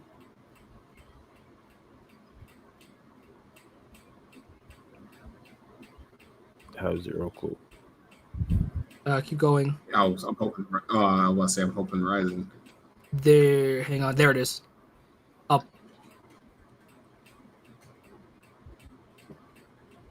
More up. Sorry. No, it's that one. It's that one. Frog talking. Oh, okay. I told you no questions. If it's not enough to convince them, then come up with something plausible. One other thing, don't let Uzumaki Himawari outside Konoha. Jira has set his sights on her. She steps outside of Konoha, may draw his notice, and result in her death. Huh. I mean, I guess you can't get no clearer than that.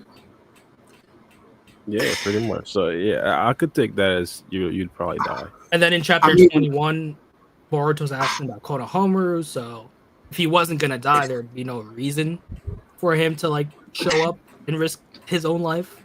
So I mean, we thought Naruto was gonna die when he did the shit with I can't remember with Kurama or whatever. We thought he was gonna die. He didn't die. Kurama ended up coming back. Boruto was supposed to die. Momoshiki brought him back.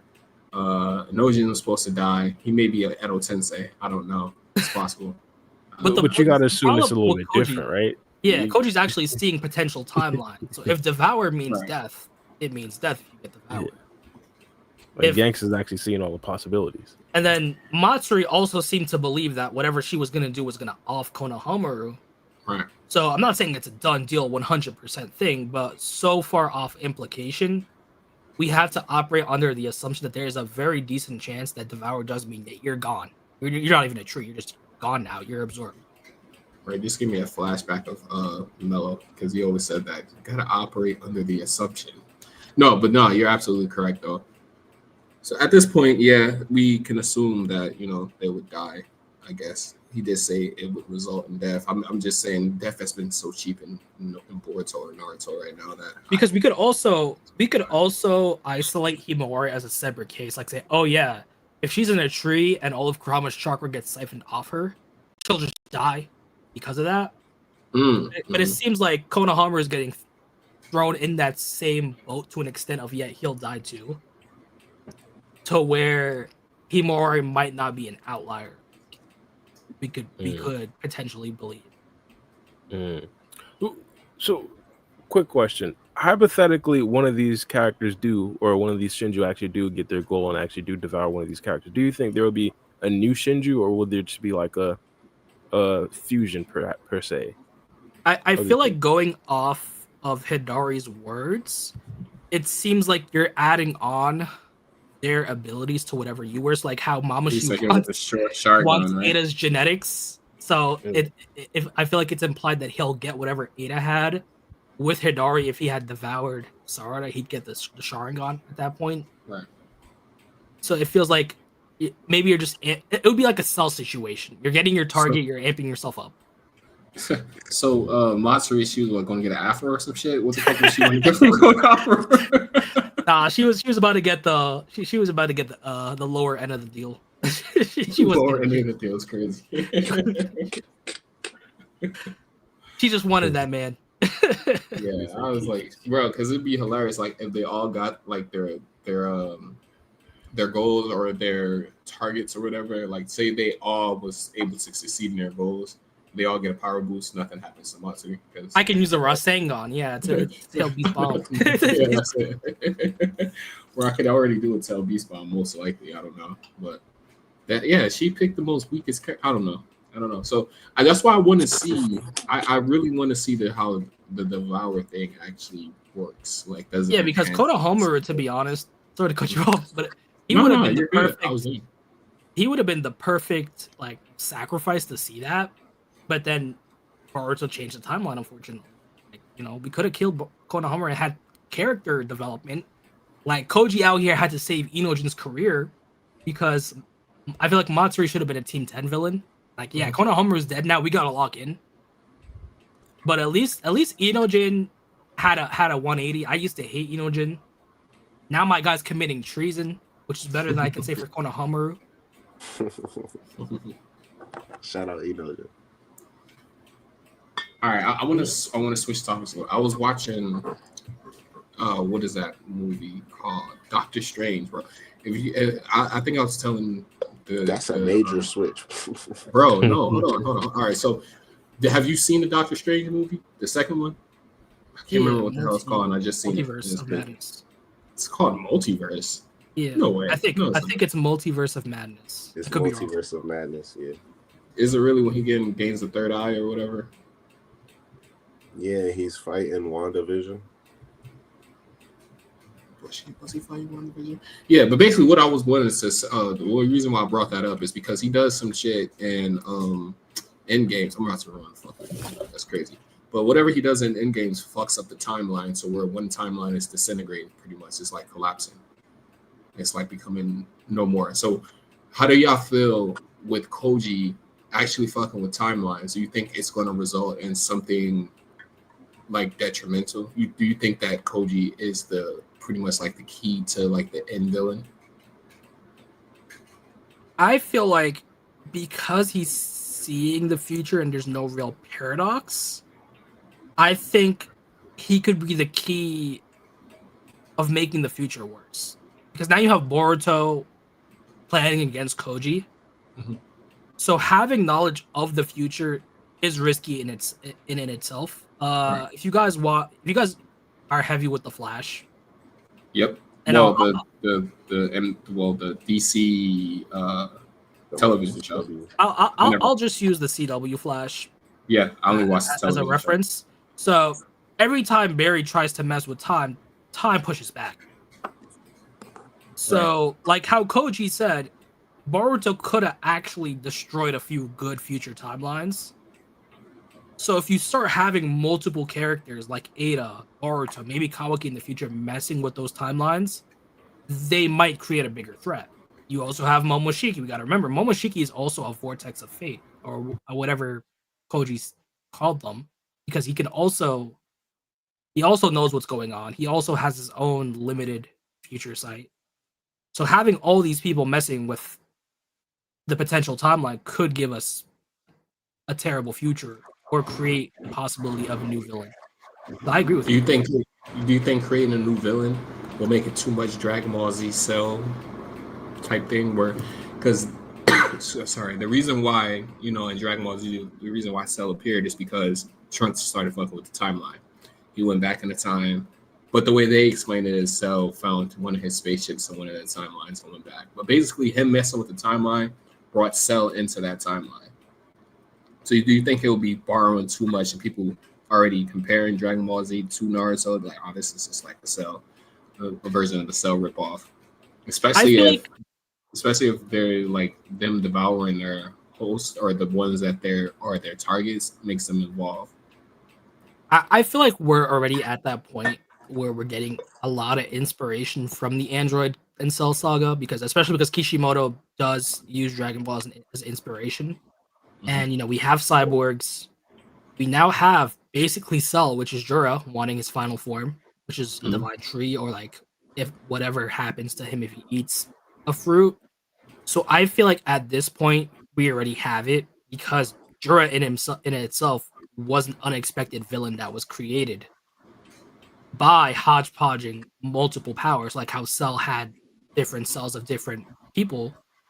Juro Right. was taking the Ten Tails, combining it with Karma Essence and Shibai cells because he has Code's blood in him via the claw marks. Mhm. So I feel like we're already at that point of where it's being inspired by Dragon Ball that going a bit more wouldn't really matter that much, especially because whatever new villain is created Mhm. could have the possibility of connecting to old villains. Like Shiba could still be a thing. We still have 2 missing Otsutsuki emblems in Ishiki's dimension. So I'm I sorry, I feel don't like think they matter. they 100% don't have to matter, but they could also connect. That's my thing is Oh, for sure.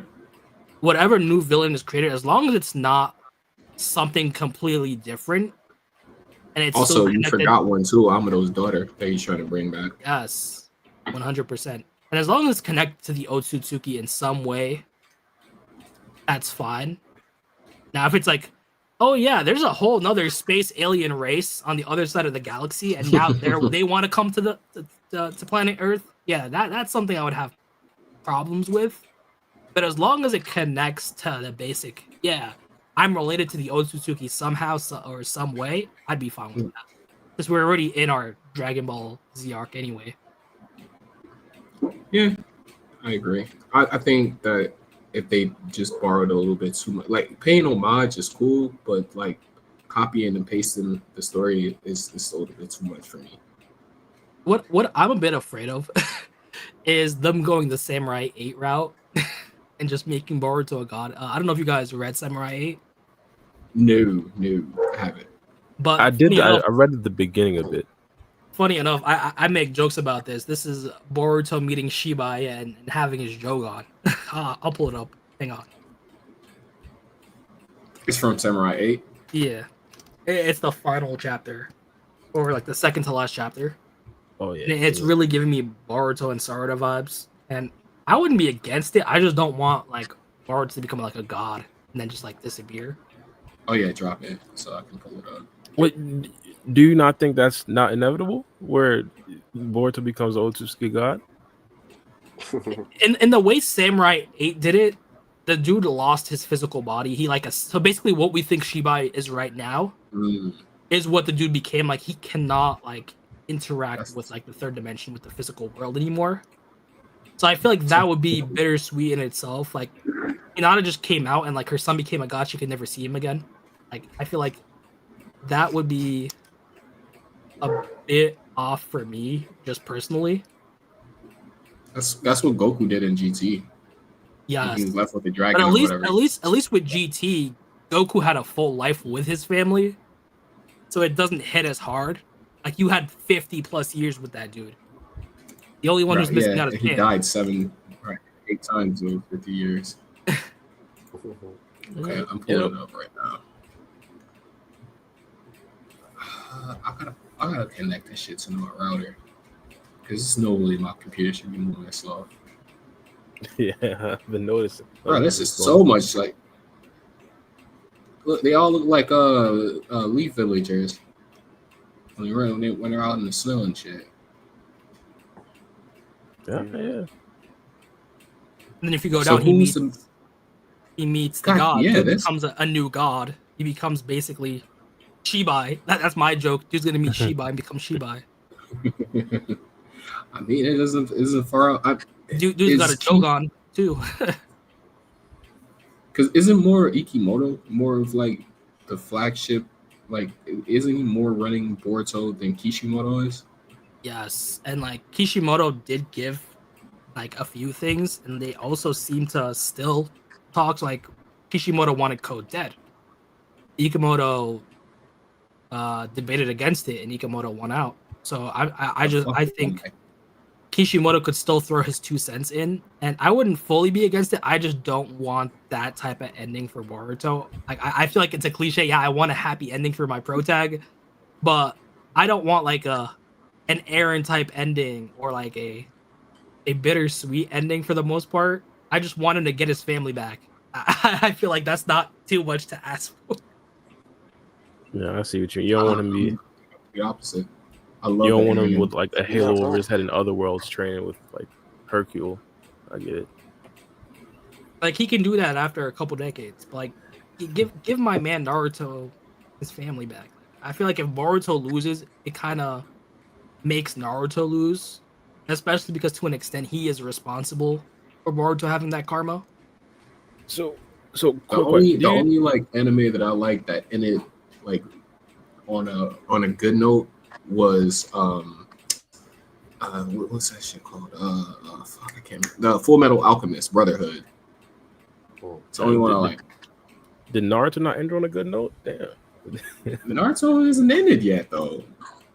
That series completely ended. Yeah, true. Yeah, Naruto's still going on. I mean, if you're just talking about the Naruto franchise, yeah, time and peace. Yeah, I get it. So, quick question: do you guys see a future where Naruto is just chilling in the house and Boruto is allowed and Kawaki, or they're all chilling? Plus, we might see a Kashin Koji appearance and he trains with Naruto for a bit. Do we ever see that? Absolutely not. Yeah, I feel like Koji at some point has to get offed, unfortunately. This is crazy. Just to balance the scales. So he never meets the Jiraiya clone. I feel like at the end of the day, Koji is still his own person, just like how Mitsuki is not Orochimaru. Yeah. So while there would be that initial connection, clones are their own person. Like, if you meet Mitsuki, you're not going to treat him like Orochimaru just because he's Orochimaru's clone. And I feel like people are putting too much emphasis on wanting that Jiraiya and Naruto reunion when at the end of the day, Koji isn't Jiraiya. He's 100% different. Just look at their motivations. At the end of the day, Jiraiya followed his heart. He could have followed his brain and told Naruto, yeah, give up on Sasuke. I will have Anbu on your ass. No, at the end of the day, he caved. He said, you know what? I'm gonna put my trust in you. With Koji, he's logical. He doesn't believe in Boruto at all. He doesn't even want to work with Boruto. He has to work with Boruto. That's because his visions are telling him the only way the planet's gonna get out of the situation is if you work with Boruto. He's a purely logical being. So I feel like we're putting too much emphasis that he's Jiraiya's clone and forgetting that he is his own person with his own goals in life currently. Yeah, I think it's just because they just left us off with Naruto, like saying, "Oh, this dude's fighting style or whatever reminds me," and then they just left off with that, and they never. Yeah, don't get me wrong. There would be an initial connection, but at best, you would get Naruto saying, "Yeah, you're not Perfect Sage at all. You're not him. You might look like him. You might have a fighting style, but you're not him." I think the content's too great. My guy Naruto seeing that Rasengan pop up from Kashin Koji as they spar together. Naruto probably tearing up as he returns. No, what he means though, he don't have the same personality, bro. You can't. He's not the pervy sage, bro. No, it's not even that. That's not Jiraiya. I still believe it'll spark something in Naruto if he fights a character who fights exactly like Jiraiya. But also, I feel like we have to go back to Kishimoto. Why did Kishimoto not want to show Jiraiya in the war? Because it would undo a bit of Naruto's development. And I feel like Koji right now, other than the shock value of being Jiraiya's clone, doesn't really do much for Naruto because he's seen clones before. He understands what clones are. We had the whole Mitsuki arc situation with Shinuchiya. And all that. See his dad as an Edo Sensei. Well, no. Well, there is actual value in having my guy Kashin Koji hypothetically train with Naruto. Naruto has to somehow get stronger. Hypothetically, he does come back. What better way than him learning potential Grandpa Naruto jutsus from now on? I'm gonna be honest. I think that ship has sailed. At best, he might get Naruto back at the way he was for some final battle. Even then, I'm iffy on that. But I think that ship has sailed. Like, we have the new gen carrying on that legacy.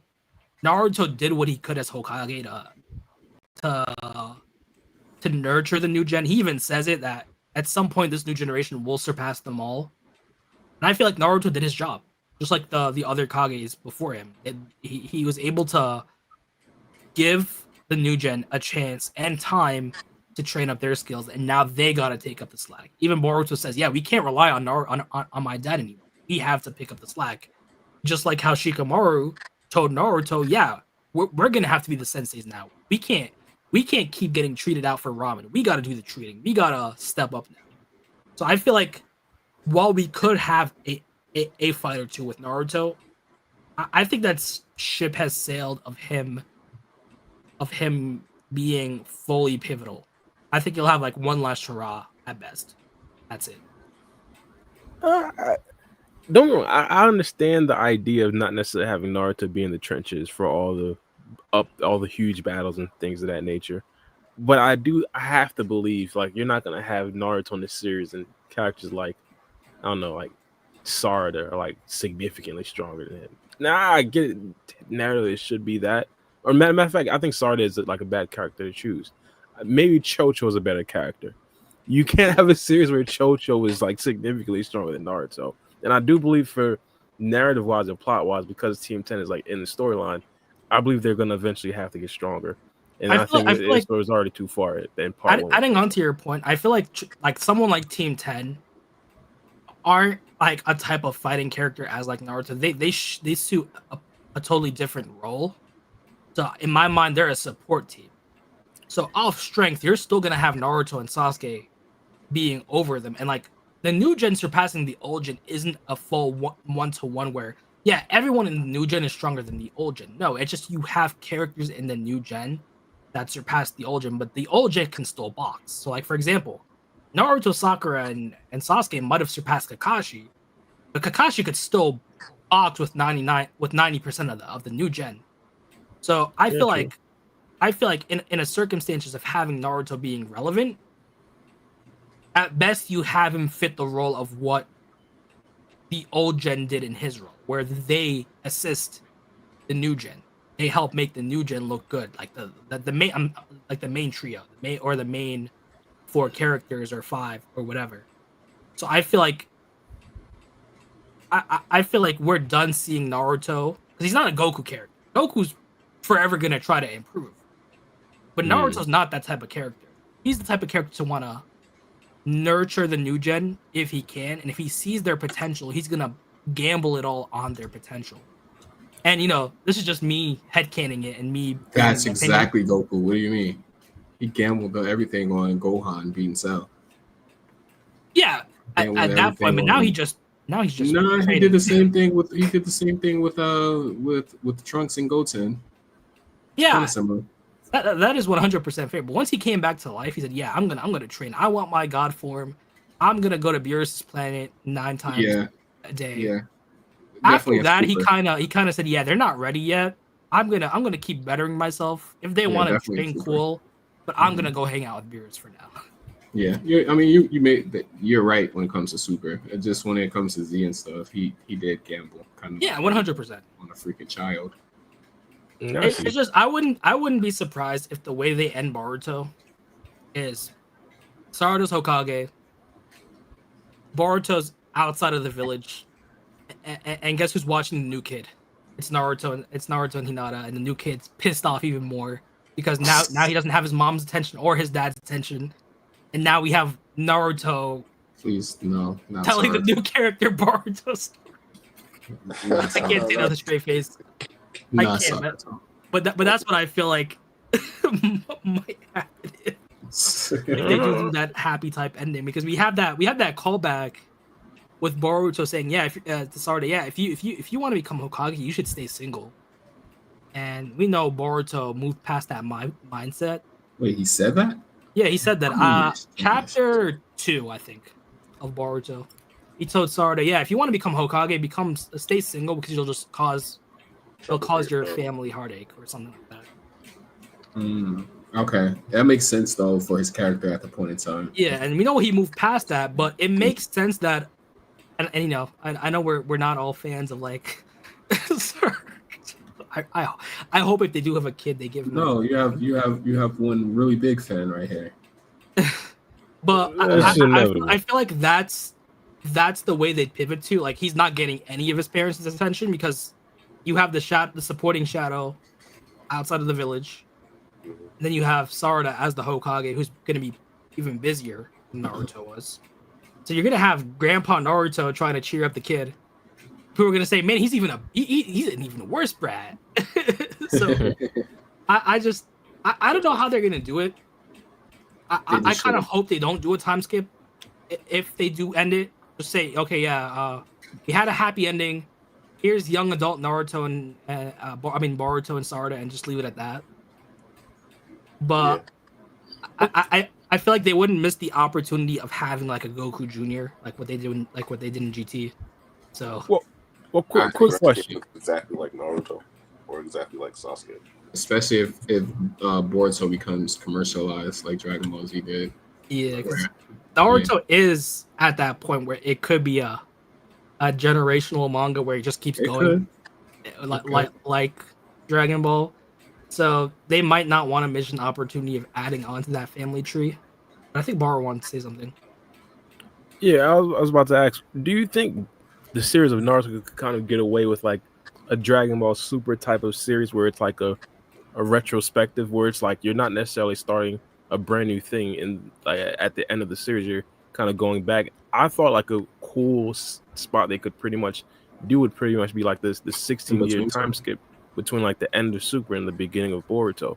You could probably have like a 100 episode series, anime series, or probably even like a 50 chapter manga. Just specifically 100%. What happens in that. You mean Naruto and Boruto? I'm sorry, I don't want to be that guy, but that's what you meant, right? Because you said Super and Boruto. I thought he meant like the blank period, like with the pretty much like. Yeah, like you know how Dragon Ball Super is essentially attacking the blank period between the ending of Buu and before they get to Oob.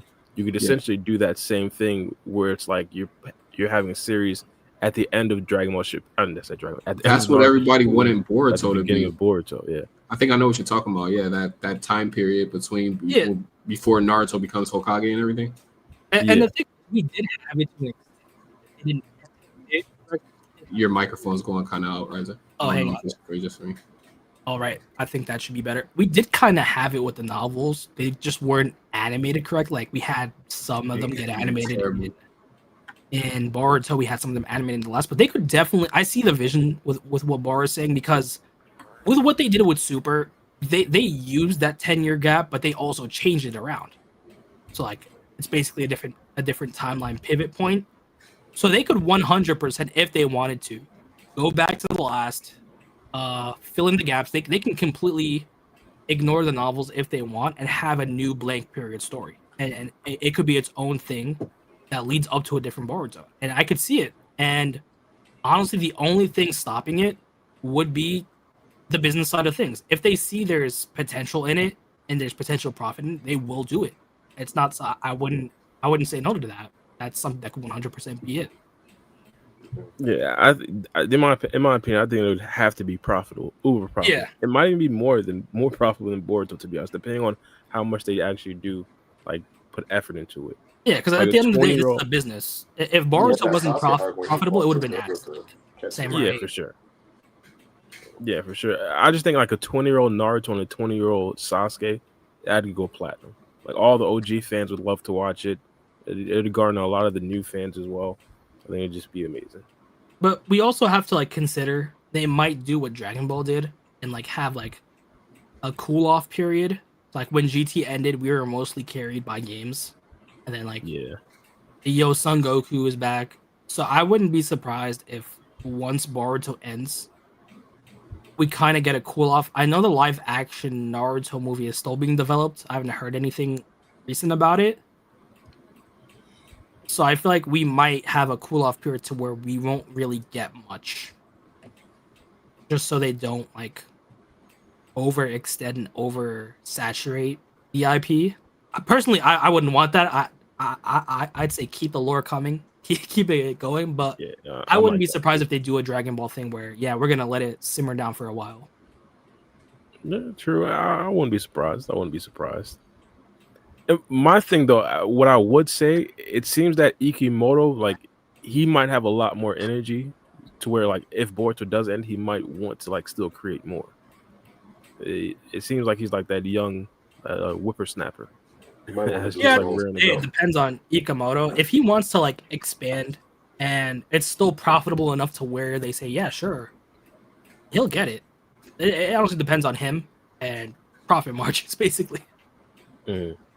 Well, one of the criticisms I had specifically about Boruto, and I think this could like potentially be a problem with in this new series or hypothetical new series, but one of the problems I did have, and I wanted to get your opinions about it, is like the lack of creation around the actual IP of Boruto. Like we don't really have that much games, the movies. We haven't really gotten a new movie since the original Boruto movie.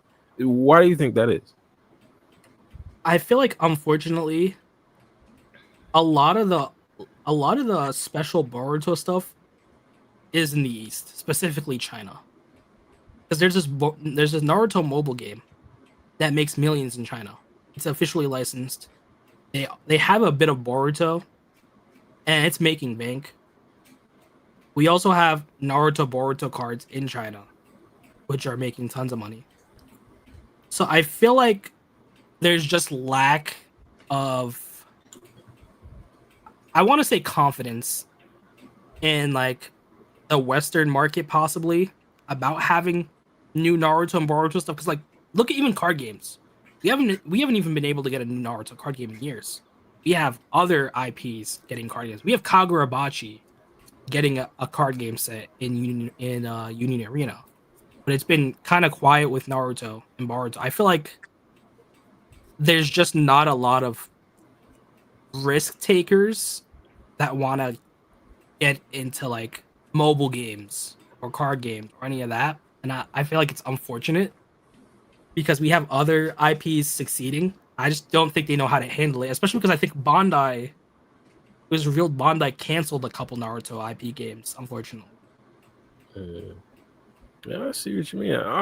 Well, to be honest, I got some Boruto cards myself, man. I got a card of Boruto and a card of Gaara, my favorite character. I got a couple Boruto cards, but yeah, it's all an investment right now. But it's kind of interesting hearing that it has been popping off over in China, though. Like, it kind of shows like there's a proof of concept type of thing. It could be profitable. What's on the Boruto cards? I've never seen these before. Yeah, I think they were called Naruto Kairyu cards. They're officially licensed Naruto cards. They're not a card game. They're just collectors. Right. Game. But it's been printing like crazy in China. Yeah, I got one a couple years back, like just in case it pops up. Yeah, I have like an Itachi one somewhere around Oh, here. Caillou card. Okay. It's like the bald-headed kid that my child used to like. Gotcha. Yeah, just in case, dog. Just in case. You never know. You never know. I mean, After I can lost see the a Blue series Eyes, I'm like that like, card. Yeah, I can see a series like Naruto cards in 20 years being worth something. Yeah, I wouldn't be surprised. Wouldn't be surprised at all. I don't know about a PlayStation 2, but Naruto cards, yeah, for sure. It wouldn't be surprised. I think it's a missed AliExpress. opportunity. Oh no, It's got to be fake if this is an AliExpress. It's not though. It's not. I know the feeling, but it's not. It's officially licensed. No, it's Yeah, $1.20.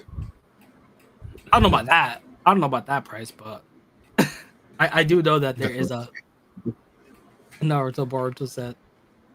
But unfortunately, Oh, I feel like They sell a lot of them, so you might be right. I haven't even Yeah, it checked seems the like stocks recently. I might tap in on eBay for a second, see how they selling. I feel like it's a missed opportunity because we did have like that inverse card game, like X cards that Boruto's playing with, and I feel like they could have did a 1-to-1 translation into a real card game. They just never did. Yeah, because they don't have. I'm looking at the cards, and they really don't have anything on it where you can like battle or anything like that. Like I'm looking at this Nah. card right here. Yeah, It's it's just a Naruto collector's. Seijun one. Yeah, It's just a collector's Yeah. card set. Anybody finna summon Konohamaru? yeah. Come on, bro. I ain't nobody utilizing no Konohamaru game. Bro, how did Konohamaru get brought up in the card game? Yeah, I'm always here for the Konohamaru slander. That gotta be the terrible card that you hate to pull, bro. Like, damn, What another is this one of the most- Konohamaru. It's one of the ones that you get like all the time. One of the Yeah, ones is like one of the frequent cards in the card deck. Facts. God damn, I got another packet. I got another goddamn Konohamaru. Shit. It's not even kid Konohamaru, the cool one. This is the adult one. clock. No, it's crazy. Well, what's going? I did have a question. I did want to ask Ryzen specifically about like end game situations. When do you think that'll happen? I mean, when I say end game situations, I gotta be more specific. Episode 1 or it's chapter 1, when Boruto fights against Kawaki, battle of the end, I guess. When do you think that'll happen in the series of Boruto? Time frame. Ooh, that's a tough one. So from the animation stuff, we know that fight happens when Boruto's 16. Mhm. Right now he's around 15 and a half. We can't really say for sure. So in world, that fight is a couple months away. I feel like Momoshiki has to be dealt with before we can hit that flash forward. Define dealt with. Define dealt with. Like either extinguished from Boruto or subdued, basically. To where Boruto doesn't have to worry about Momoshiki anymore for a while. Mm. Because if Momoshiki, and this is why I hate knowing about the flash forward, because if Momoshiki comes out and he has his moment, right? We know he's not going to do any lasting damage to Boruto's mental state, because in the flash forward, he's at a point in time where he's standing against Kawaki. He's actually flaming Kawaki for something that Kawaki did, instead of, oh yeah, Kawaki, if I can't control myself and Momoshiki comes out, I need you to kill me. So we're past that point of Boruto wanting to die, like if possible. We're at a point where he has the karma. He wants to settle it with Kawaki. He says, I can't believe you went this far. Was this the only possible outcome? Yeah. So I feel like we have to move past a point of him wanting to save Kawaki for now. Yeah. Because now he's at a point where he has to fight Kawaki. There's nothing he can do to talk it out. He's at a point where Momoshiki potentially isn't a threat to where he's activating his karma. Anything that Momoshiki did before is kind of irrelevant in his mind, which is why I say he probably didn't do any lasting damage, because, you know, if he had killed someone like, say, Himawari, I don't think Boruto would be acting like that. So I feel like we have to get through those goalposts. Jura, I feel like it's after Jura. I'm not going to say anything about it yet, but I for sure think we have to reach a pivot point with Momoshiki. Yeah. Because, yeah, that flash forward scene just so happens to be a double-edged sword. Like, it's cool because, you know, you're anticipating the moment, and Yeah, but that's it what makes- keeps you interested. It just makes Yeah. Momoshiki lackluster, unfortunately. Yeah, exactly. Yeah, a lot of things lackluster. Like, even when we saw Boruto die in the Boruto anime or whatever. In that, Yeah, we know he's gonna be there. arc, yeah, you knew he wasn't going to really die, so it's like, okay, whatever. Like we're gonna probably get that one cool moment with Momoshiki, but then, you know, surprise, surprise, he's gonna lose to another inferior creature, and he's not gonna do anything lasting. We know that at the end of the day, Boruto, some way, somehow, is gonna have control of the karma, and Momoshiki's gonna be on his suicidal arc again. This guy is, for somebody who calls people inferior creatures, he sure do get his ass whipped by him a lot. You know, I also feel like that's because, you know, Boruto is that reverse Sasuke, so, you know, he's gonna have to be winning most of the time, and since he's the main pro tag, it's like Sasuke on steroids. Are you low-key Naruto- shitting on Sasuke right now? I mean, like, what I mean is, like, Naruto, for all his struggles, he had his friends to back him up, right? Yeah. Sasuke was a prodigy. For the most part, he could do things alone. Yeah. Now you have Boruto, who's a prodigy, and he's gaining people to help him out. So he's getting best of both worlds. Meanwhile, Kawaki is slowly losing that base of people who want to help him. Mm. So you're basically having an inverse Naruto who's alone, and an inverse Sasuke who has everything, who's gaining back everything. And at the end of the day, that was pivotal for Naruto to win. He had everyone by his side. Sasuke only really had Itachi at that point. So we're moving to a point where Boruto is going to get all these support systems later on. We already have Konohamaru, and I hate Konohamaru, so this hurts to say, but we even have Konohamaru potentially starting to switch over to Boruto's point of thinking, saying, you know what? Yeah, it's slowly happening. Maybe the Naruto situation is different than what I thought. I want to give him the benefit of the doubt. I'm gonna hold judgment on him. He saved my life. that's bad for Kawaki. People are starting to question things. They're not questioning omnipotence, but they're questioning that lie on, you know what, maybe Boruto didn't do this. Maybe something's going on that we don't know. And he seems to have good intentions right now, so I'm going to give him the benefit of the doubt. Yeah. Yeah, Kawaki is a dickhead. But what they're missing right now is giving people the reason to doubt Kawaki though. They started off with it with what's his name? Miski. They started with Miski, where he was showing signs that he wasn't who Miski remembered. Or Miski's why do I feel like I need him to be my son? It's not making sense. But I see Boruto, and Boruto, this whole thing is making sense. So they started that, but they kind of dropped that part of Kawaki becoming the villain again. I feel like they're gonna pivot mostly to the Naruto situation, because once they find out Naruto's still alive, anything that Kawaki says becomes a moot point. And this is why I kind of want Katasuki to come back, because I want him to fill that role of scientist for Boruto. We do know that Amado's been watching everything that Kawaki's been doing, so it wouldn't be too far-fetched to say that data has been stored on his computer. So this could potentially be a get out of jail free card for Sumire, because she knows about it. She knows Naruto's alive, 100%. She saw Kawaki flinch when Jura said that. Yeah. So if that's been stored, if that file were to ever get out into the village higher ups, that's it. You have Kawaki confirming it himself. Yeah, Naruto's alive. He lied. So I feel like that could be a potential pivot point with this mini political arc we're going through. Because we have a week. Yeah, I think so. We have a week in world before all the political stuff gets thrown out and we get Mamushi. So I hope we get a few good moments in this little mini arc. So who do you think's folding during the interrogation? Who's the young thug? I feel like unfortunately Konohamaru is going to be used as a gag character. Yes. Dude doesn't know shit and he's going to get interrogated like he's some super mastermind on Boruto's side. I would normally say Ino, but Koji has her son. Dude's going to say, yo, baby girl, we got your son here. He just committed treason with us. So if you speak, you're done for. So you basically got the whole Yamanaka clan committing treason right now. You have Sai with Shikamaru. You have Ino helping out to an extent with Shikamaru, so she already committed treason too. That whole family's screwed on treason.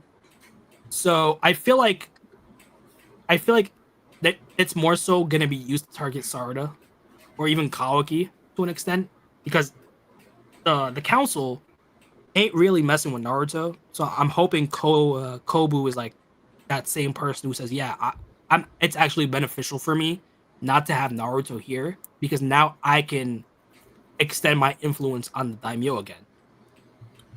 Yeah, that's for a fact. I can see that. My idea, I thought all this would be a moot point if Ibiki was the one doing the interrogation, and he just unintentionally or unwillingly enter people's minds and figure out what happened or what their experiences were. I feel like they're holding off on that, which I feel like would have been an easy cop out. So I'm kind of glad they're not doing that. I feel like it benefits the daimyo's people to do the interrogation, because in their mind, there is a traitor in the Leaf. So you're not going to trust most of the Leaf ninjas to do the interrogating. So I really want to see how a quote unquote civilian does interrogations. I feel like it would be funny to an extent. And I feel like it'll touch a few plot points in the village to where, yeah, you got to remember, these are civilians, but at the end of the day, they pay your bills. Without them, you're not getting a ninja village. So I want to see what pressure points they can do on specific clan members. True. One man. That's true. One man. Oh, so there was I forgot. Free Game said there was something that you guys talked about on the last podcast. We went through 2 hours before we even got to that. What were you guys talking about? I mean, like we talked about a lot. I can't remember everything, honestly.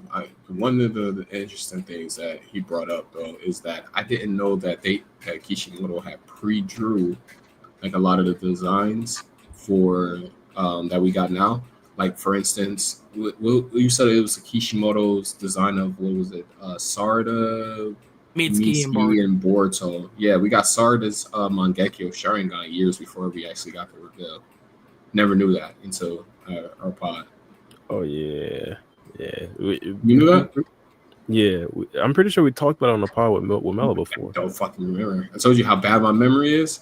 This was like something brand new to me. It didn't even trigger a memory from the past. I was like, "What? Seriously?" He showed me the picture, and I don't remember ever seeing that picture either. Always thought that was a fan made picture. Oh no, yeah, it was them. It was them for a fact, and that's why everybody, with the Sarada Mangekyo Sharingan fan fiction, everybody took that version of the Mangekyo Sharingan to create a bunch of images of Sarada. Saw none of it. Saw absolutely none of it. But with that being said, though, like he said something that was pretty interesting because they have Boruto there with Kurama's chakra mode. So he was saying, well, I mean, guess Rising can explain his point, but he was basically saying that they use Boruto as a placeholder for Himawari in that picture. So instead of Boruto having that chakra mode that he has in the picture that Kishimoto drew, they're going to give that to Himawari. And I remember I bring that up because I remember we was talking about this before where me and Black was saying, nah, we don't think she's going to get a chakra mode. But now that I've seen the picture and, Sarada has a Mangekyo, we got Mitsuki. He's basically the same as his flash forward in the Tsubu Vortex. He got this full stage mode. It's the same damn design. I'm starting to go with maybe she's going to get a chakra mode. Plus, starting to lean the towards design that. has a Byakugan. We know Himawari has that too as well. Byakugan. Yeah. That So too as well. it's a chakra mode combined with the Byakugan. So she has both presidents. She has the Byakugan. She has Nine Tails chakra. So we know Boruto's not getting a chakra cloak. At least like Kurama, we know he doesn't have a dual Byakugan. At best, he would have one Byakugan through Momoshiki. So if it only fits that power moved on to Himawari, like whatever was drawn on for Boruto, just said, you know what, with Boruto being an Otsutsuki vessel, we're gonna give this to Himawari now. So she's like the spiritual successor of that little art piece. No, I could see it. It would make a lot of sense. One of the things that I was talking about specifically with Himawari and her upgrades, I thought she's likely going to get most of the upgrades that Naruto got, but they'll be significantly stronger. And this is why I believe that a full power Himawari could potentially even be stronger than a character like Jura, like current Jura right now.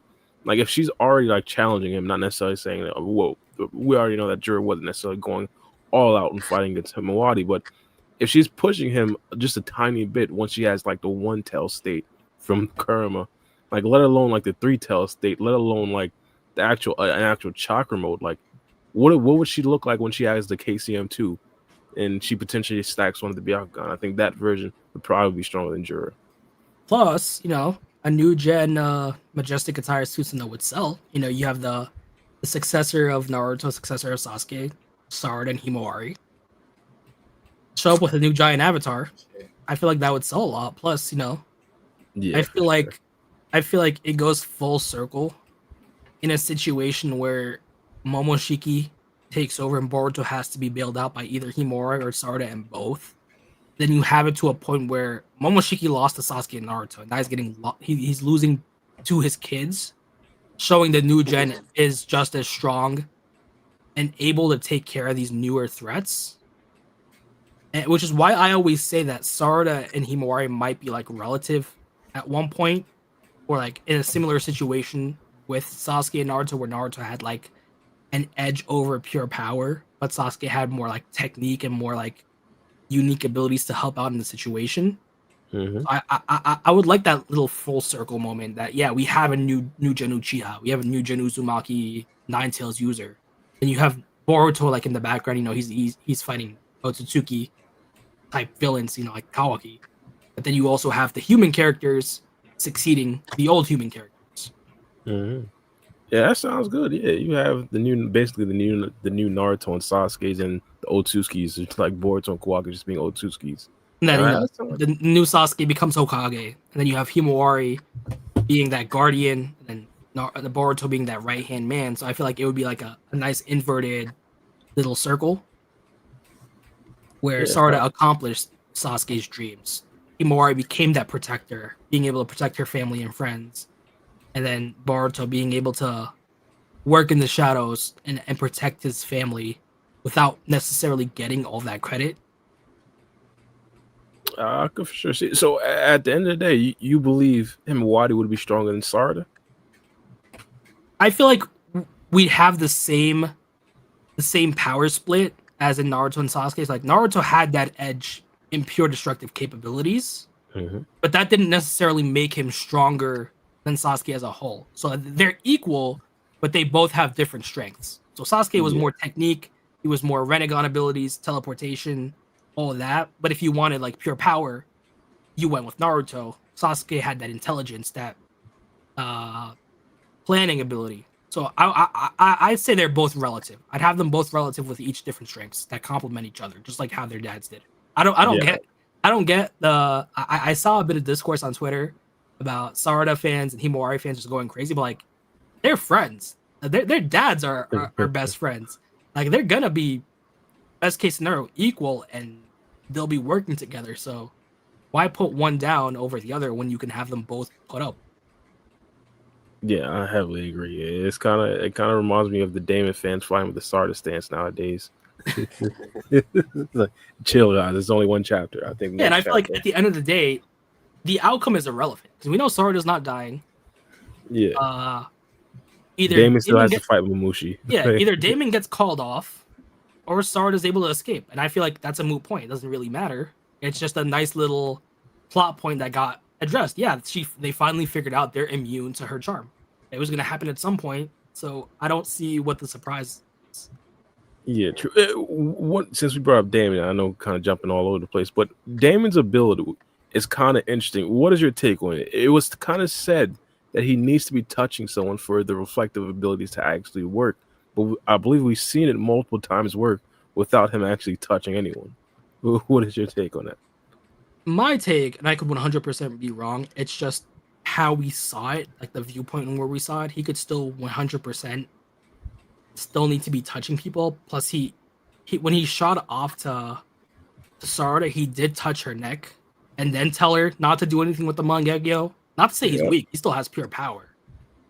I just feel like I have to operate under the assumption of what Bug said, because now we have Bug, who is one of the few people who knew Damon's abilities at face value and thought he could be beaten. The only thing he seemed to miscalculate was Ko's strength.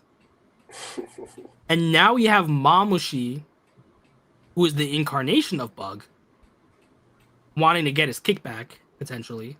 But also Koji saying to Shikamaru that, I need to tell you specifically how to counter Mamushi, making it seem like it's not a pure power type ability. Plus, we have Mamushi's special ability being a kind of a hard counter to Ada. So I want to wonder if part of Mamushi's secondary ability would be something to overwhelm Damon, or at least counter it. Because I could be wrong, but from the sense I got from that flash forward, it seemed like Mamushi had clones around him, and I could 100% be wrong. Yeah. It just seemed like they were clones. So in my mind, I wonder if you're gonna have multiple characters at a similar strength level to where Damon can't one shot with his base power, maybe that could be a situation where his ability gets overwhelmed. Where once he's touching one clone, another clone can actually hit him. It's like his greatest strength could be his greatest weakness potentially. Him touching one character might leave him open to another character who's at a similar tier of power. But I don't know. It's fun to speculate, and I hope they do something interesting with Mamushi, because I'm gonna be honest, I'm rooting for the dude. But I really want to see how Damon gets taken down, because we know Damon isn't top tier anymore. We know that push comes to shove, he would lose to Jura. because you have Koji saying, we wouldn't win. No. You gotta remember, he says we wouldn't win. If you anger Jura, that's it. We don't even have a 1 in a million chance of beating him. That means even if he sent Damon, we're done for. If it was a specific, and then even Mamushi, if it was a pure power type situation where if you can overwhelm Mamushi with pure power, you can beat him. He could have just said, send Damon, tell him his sister's in trouble, tell him she's about to get shipped off to an island or something by Mamushi, and then just get him riled up. It feels like how Code was used as a measuring stick at the end of Boruto and then early TBV. It feels like now we're moving on to that Damon measuring stick where he's got to get humbled so we can move past Damon as a threat. My thing is, I fear they're gonna do him dirty. It kind of reminds me like how Mitsuki was treated during the anime, where it's like he was never really involved in a lot of the arcs early on because he'd essentially like one shot a lot of the villains, and then later on he was just never strong enough to fight against the actual good villains that we got in Boruto. It can't be that with Damon. We never really got to see like a legit fight with Damon. And they did that with Code too. Like look at Code. He arguably ended off the series as the strongest person in the series other than Damon. Like if it wasn't for Damon, he could have obliterated the village. We even have Koji confirming that if Kawaki left the village, if Omnipotence never happened, he gets completely destroyed by Code. It's just unfortunate that the second Code leveled up in power, they gave him a hard counter with Damon, and then they just used him as a measuring stick before he could even do something. Now we have him in a sort of Kabuto situation where he's in the background planning, and I hope they do him justice because if we go back to Shippuden, we completely forgot about Kabuto until he popped up a few times and we saw the changes until he finally came back as like a decent threat. So that's what I'm comparing Code to right now, and I totally agree with you. Like Damon might get done dirty, like he might be used as a measuring stick the same way Code was used, the same way Jigen was used, except Jigen actually did stuff. So it didn't really matter. So I'm really interested to see on how they do Damon. Like they can, when you say they use Damon as a measuring stick, say Mamushi does kill Damon, that makes Mamushi adequate threat at that point. It's like, oh shit, how are we going to get past Mamushi? The one person that we thought that can beat him wasn't able to. You know what I'm saying? Especially if he gets Ada's abilities. Now you have the Senrigan being used on the Divine Tree side of things. Yeah, and then that ability is like because the lead they have too many like what do you call it, convenient abilities at their disposal. To get rid of one of them, I think would be beneficial, honestly, for the story. Yeah, plus we have like a good chunk of powers in the leaf. Like we have a ton. Like Sarada, even though Mitsuki didn't get a good showing, he's up there. Yeah, Kawaki, Himawari, Delta. So we have a lot of power coalesced in the village, and especially on Boruto's side, to where Boruto has easy access to past, present, and future. So if you're gonna save Koji for now, you do need to like cut him off, especially because Boruto's been having his way. Like he's been having everything go pretty much his way for a while now. So he needs to get a loss, and fortunately or unfortunately, if you're an Ada Damon fan, it feels like Ada's being put on that chopping block because of Boruto's actions on saving Konohamaru. Okay. Y'all know how I feel about Damon, so that's why I ain't really, Yeah, I'm right there with you on Damon. I think Mamushi is going to be the correct measuring stick, and Damon's going to absolutely destroy Mamushi when you realize Damon's really like that. That's like how I think. Too far away from your microphone. Yeah, me or Black Uchiha, I think he was both talking.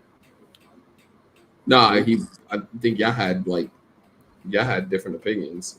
He thinks what's the name? Damon's gonna knock Mamushi's eyeballs out. We think that he's gonna use him for a measuring stick.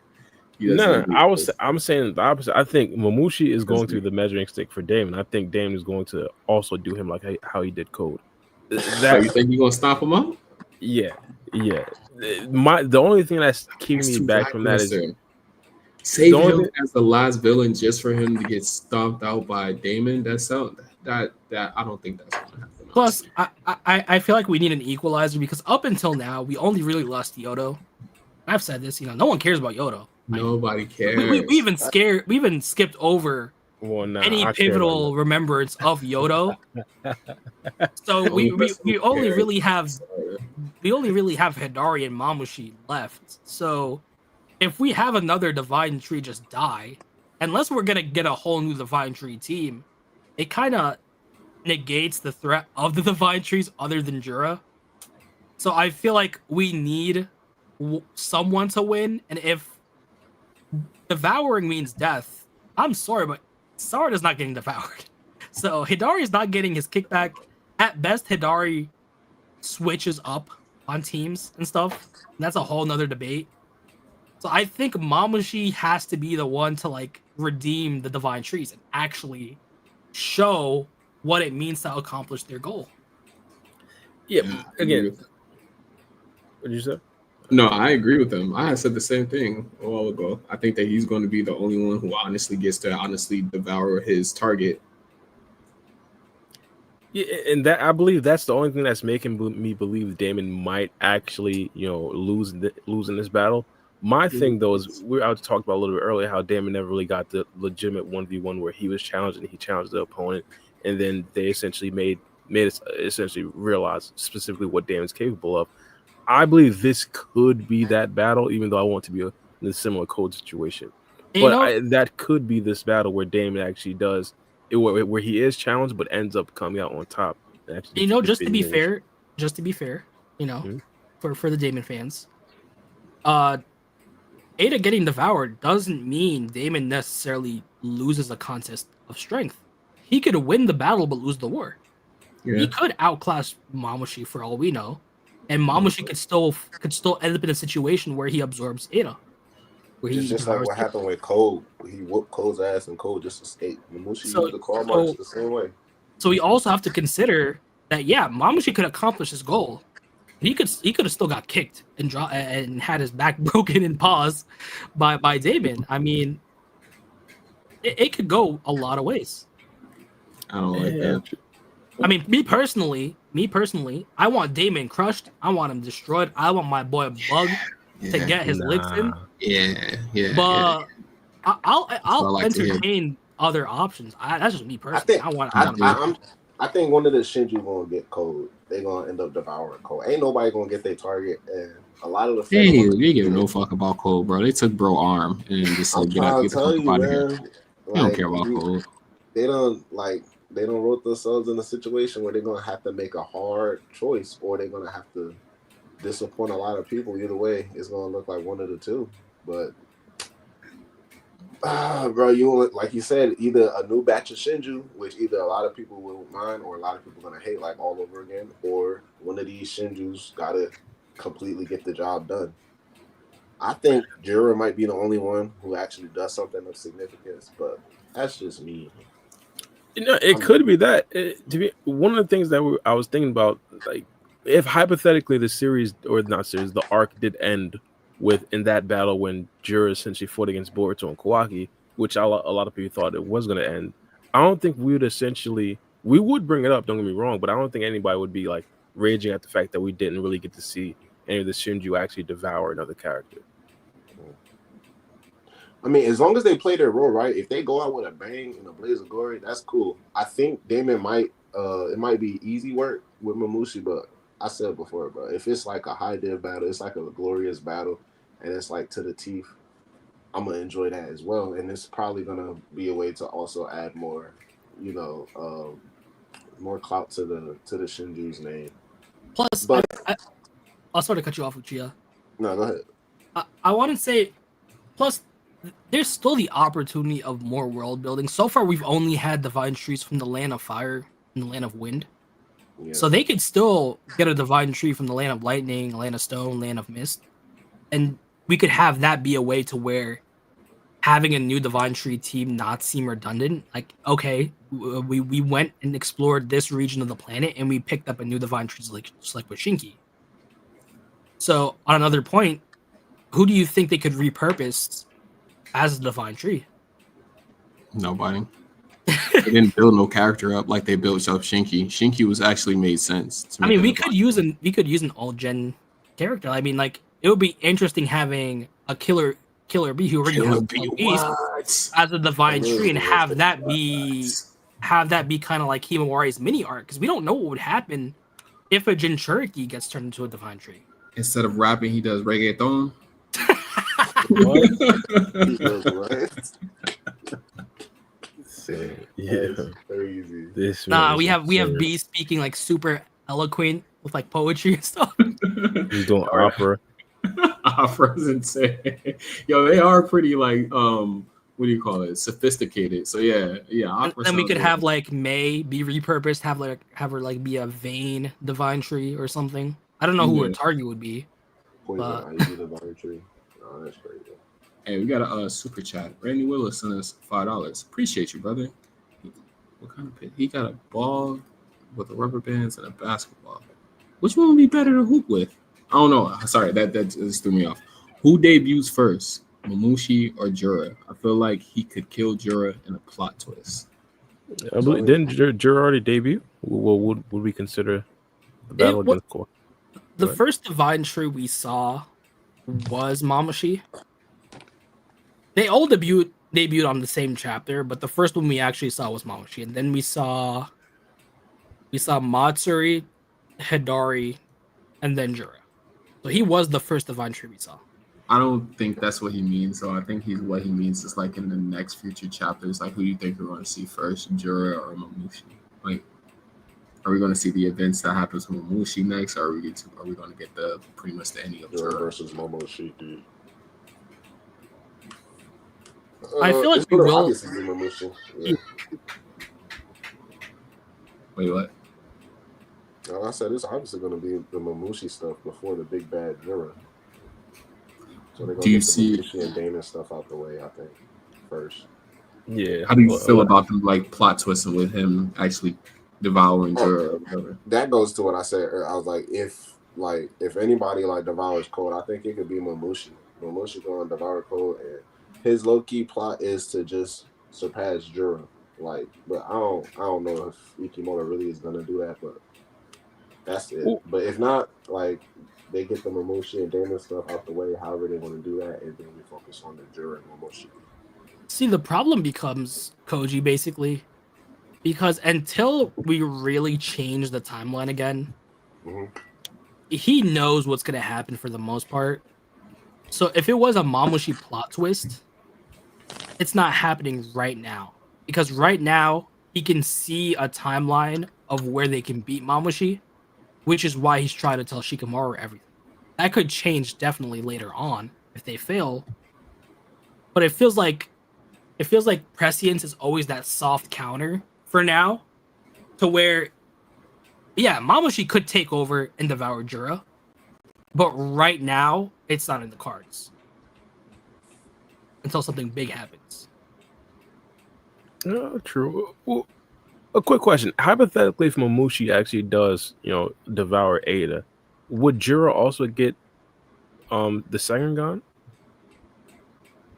I feel like to an extent, yes, but more like a second-hand viewing because we know he can see through all of their sights and he can feel their emotions too. He also knew about the Sengogan, so I feel like if Man, sensitive. He'd be crying. if for example Mamushi's using the Sengogan, he'd be able to use it. Now, if it transmits to him as like the main hive mind, it could be possible. We just don't know until it happens because we haven't seen anyone get devoured yet to see if those abilities transmit to Jura as the main body. Mhm. Yeah, I feel like it'd be super hard to backdoor Jura at this point. Yeah. Do got the Sengogan, especially if, them being more tailed beast than like say a human. Right. We could end up the risk of them having omnipotence if they devour Ada, and I'm afraid of that and it would be interesting. I'm to see afraid how of they Bug push having it. a charm ability. Like, what the hell will he do with that, bro? Oh man, it's Oh gonna man, be we about to get the oh, harem chapter. No, please no. The first Bro, double spread Ikamoto does is him being lavished. bro, who bought those magazines for Mamushi? bro, for real. No, Jura picked him up. He had to. He had to pick him up from Mamushi, bro. Nah, Koji right here telling Shikamaru, yeah, what you want to do is get the Makeout Tactics series. You give them to Mamushi. You have Konohamaru with his harem Would not jutsu. be far off. Put in That's some work. actually might be even a thing. That actually is not far I, off. I swear, if Boruto shows up with a harem jutsu, I'm gonna be pissed. I'm gonna be pissed off. Literally, because if you that's would how have they told do us it. before the Sand Village arc, they would have been like, "Oh, the next arc, we're gonna have to tell Konohamaru to raise up one of the Shinjus in order to save Oh the no. day." I would have looked at you like you were crazy. So I actually, can see that. I can see that as comical relief. Yo, Konohamaru Literally. better revive his old tricks. literally, I'd be like, "Bro, you gotta get this edition of Jiraiya's Makeout Tactics. That's the only thing that's gonna throw Mamushi off guard." I'm like, "That's crazy." I swear, if they have Konohamaru do like a harem jutsu Ada style, I'm gonna need a break from Boruto for a month.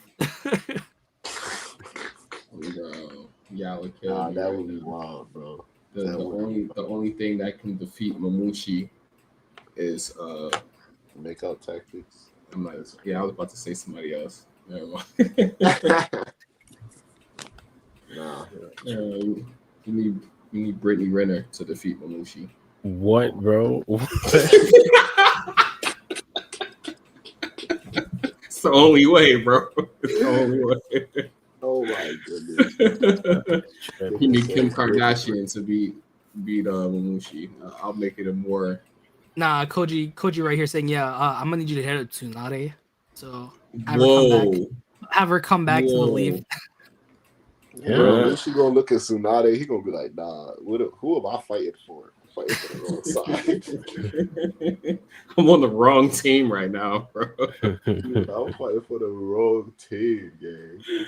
Yo, that's funny. Nah, but I'm just like, it just hit me. Like, bro, if Bug gets the Senrigan and gets all of Ada's abilities, it's going to be nasty work, bro. He's going to use the hell out of that charm ability. 100%. And I'm afraid of any gets it, future panels if that happens. No, I don't think he's getting it. Because it'd just be omnipotence. And you can't use omnipotence. He wouldn't get the charm ability.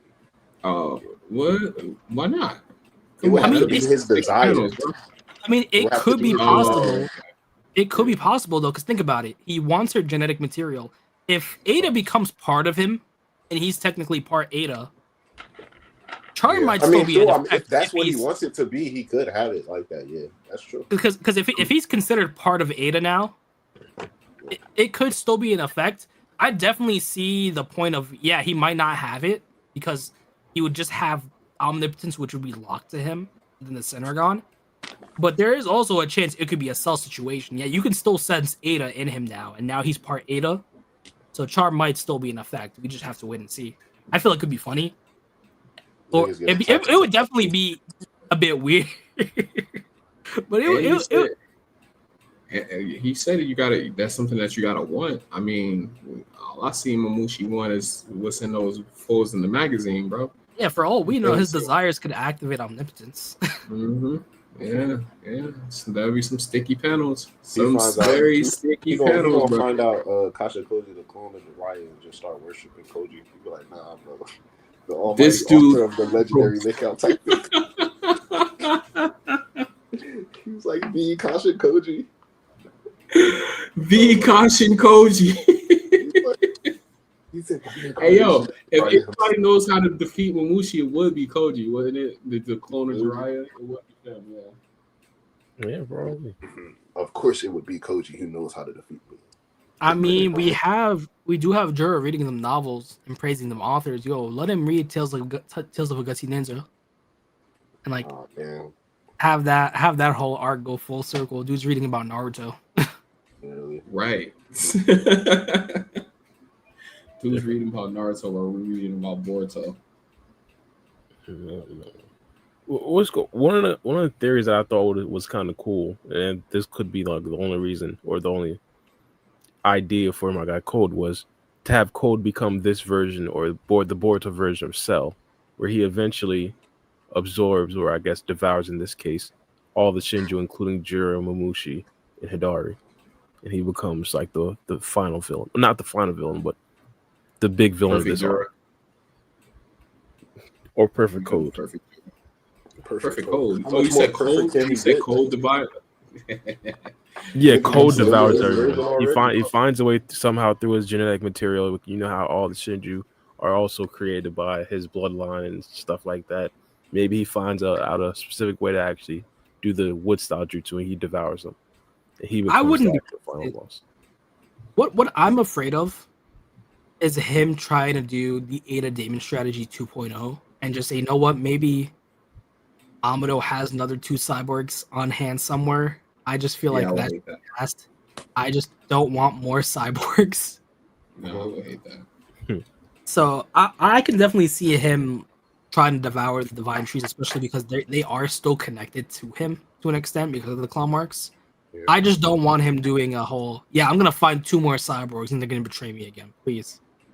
I ain't gonna lie, bro. It's certain people in this franchise, like the Naruto franchise in general, that you could just label as like just bums, bro. And Code, unfortunately, he's just one of them.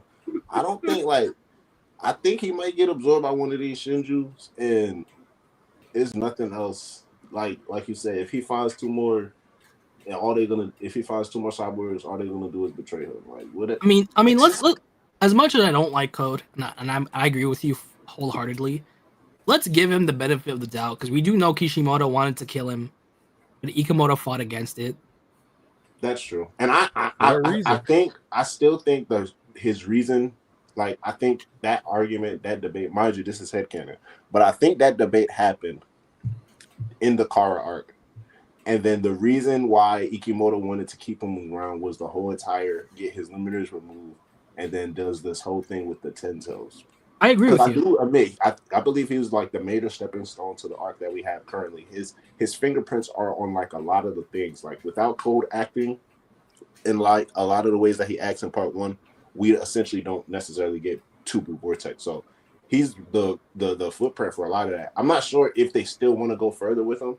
I think they're just keeping him around for like, I don't know, for maybe a namesake. But also he could be like playing the long game, and then he just pop up randomly and catch everybody off guard. So I'm not adhering to that. Adding on to your point, and this is me trolling Kawaki fans, but he has fans. You'd be surprised, but Code what is this guy talking about? This guy's backtracking like he wasn't the biggest Kawaki fan not too long ago. Oh, I thought he said Konohamaru. I thought he said. I said I'm a big Kawaki hater. So. Oh, okay. Code did wonders for Kawaki fans. He bailed them out, to be honest. Because if Code doesn't indirectly create the divine trees, Kawaki is just an orphan throwing a tantrum because there's no Momoshiki threat at that point. Yeah. Because the only person who has a backdoor key for Momoshiki is Kawaki himself. If we take suicidal Momoshiki at face value, Boruto had a strong enough mental state to keep him locked away forever. Like, yeah, Kawaki in some cases was right. The situation did get kind of worse, but it only got worse to the karma.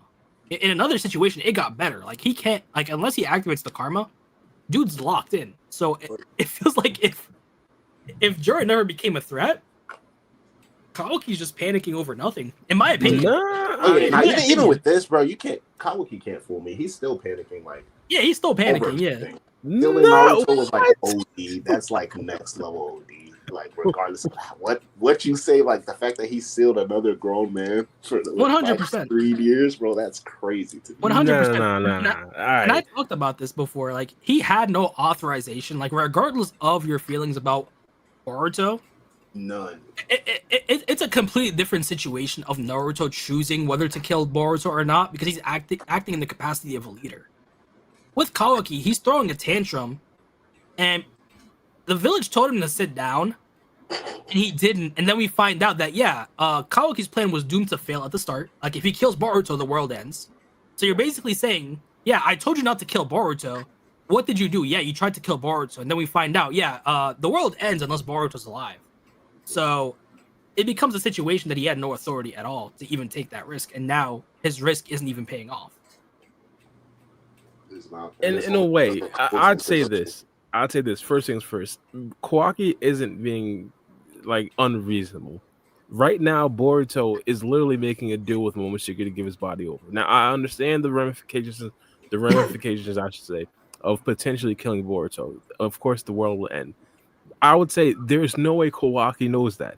If Kawaki knew that, that would not necessarily be, or that would essentially change a lot of the thinking in Kawaki's mind. And even currently, he even made a deal with Boruto to potentially get rid of the Shinju first. My thing, however, and I think this should be even more importantly, sealing Naruto, don't get me wrong, was rash. It was way too soon, but I understand the concept. Hypothetically, if Naruto was still alive and Boruto actually does go on a Momoshiki rampage again and potentially and potentially ends the planet, Naruto would still like stand in Kawaki's way of that. And I think eventually, with this potential Momoshiki and Boruto collab, that could happen. Then Naruto would essentially stand in the way of Kawaki. But see, devil's He advocate. didn't think I feel like we can't give Kawaki the benefit of the doubt of not knowing about the divine trees because he didn't have that authority to begin with. It wasn't his call to make. Naruto, But it was Boruto's. No, but here's the thing though. Naruto had that call as a leader. With all the opinions and mixed emotions, the four other Kage deferred to Naruto at the end. If Naruto had failed, if Momoshiki had actually went on a rampage and destroyed the planet, that's on Naruto. But that's on Naruto as a leader. He's taking that risk in his capacity as a leader. This is Kawaki, who, yeah, he had good intentions. Don't get me wrong, but he took that option away from the leaders. He specifically disregarded the leaders. So if his actions messed things up, we can't say no, he didn't know about that because he didn't have that authority to begin with. Yeah, I could agree with that. That's the thing. Like, removing my opinions on it, good or bad. If him killing Boruto paid off, that's one thing. He still didn't have the authority, and he still let Naruto play off his risk, but it gave us a good timeline. We can't even say that.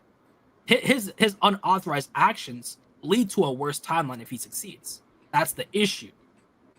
Because he's operating outside of authority. I could agree with that. One of the things that I just want to point out and make clear, he's not necessarily operating off of his own wants. This is specifically what Boruto said. Boruto said he wanted him to unalive himself.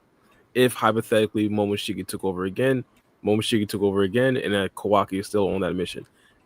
There is a very good chance that Kawaki's believing the last like sane and sober-minded Boruto he talked to was before he was revived by Momoshiki. And at that particular point. But it still goes back to a point of a leadership thing where, yeah, Boruto said, yeah, never mind, I want to live. He said that. Naruto said, okay, fine, I'm going to risk this. I don't want to kill my son. Boruto says he's got a handle on this thing. That is a risk, but it's a risk we're taking as leaders. Gar, are you with me? I have my doubts, but I'm with you. Everyone else with me? Yeah, but that's on you as a leader if you fuck up. So that's on them. With Kawaki, it makes it seem like he panicked, and he has the right to panic, but if he's disregarding the world, basically the world powers, and it seems like his situation didn't really pay off, it hurts him more than it would have hurt Naruto if Momoshiki happened, because that's a whole authority thing in my opinion. And it becomes a situation to where we might have had a better timeline. So this is purely headcanon, so take with a grain of salt. But we might have had a better timeline if he had just sat down, because now we have all 5 great nations working towards one goal against Code. We have Koji still having to show up at some point.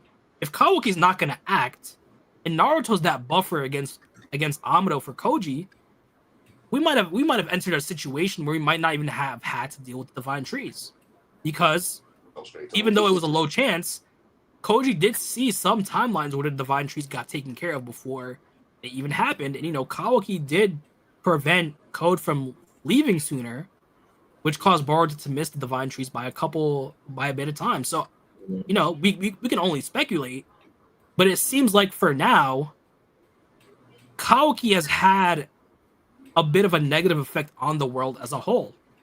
economies are fractured, relationships are fractured. The daimyo is even becoming an enemy. And I'm not gonna be on my Kawaki hate and say he didn't have good intentions. He did. Like at the end of the day, Kawaki wanted to protect the guy who made him feel alive again, the guy who showed him love.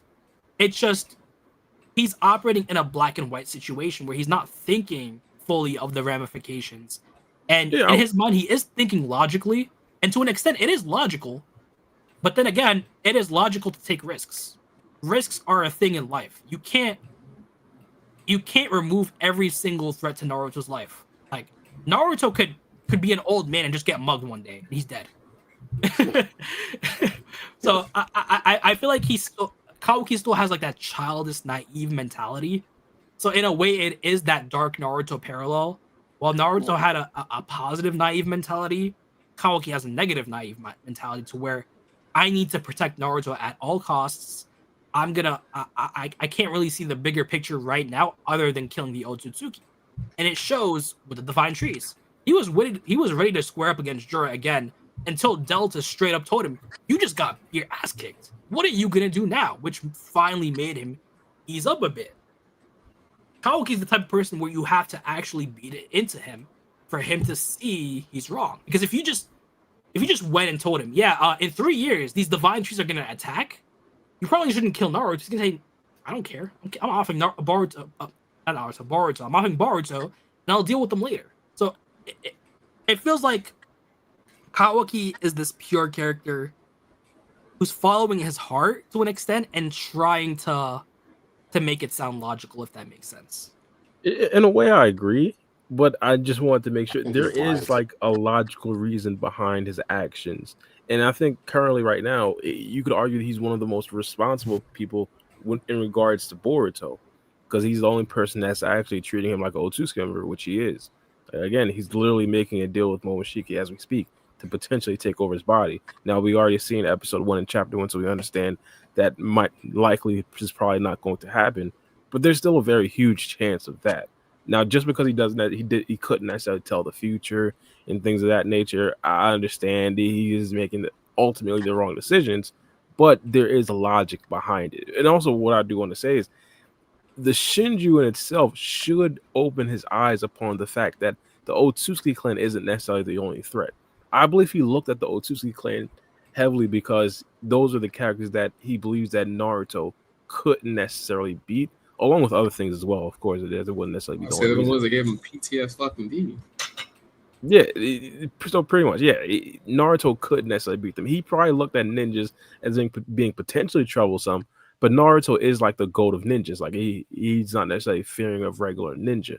Whereas the case for Otsutsuki members, like they're a different story. I think the Shinju should open his mind where it's like it's not just the Otsutsuki clan.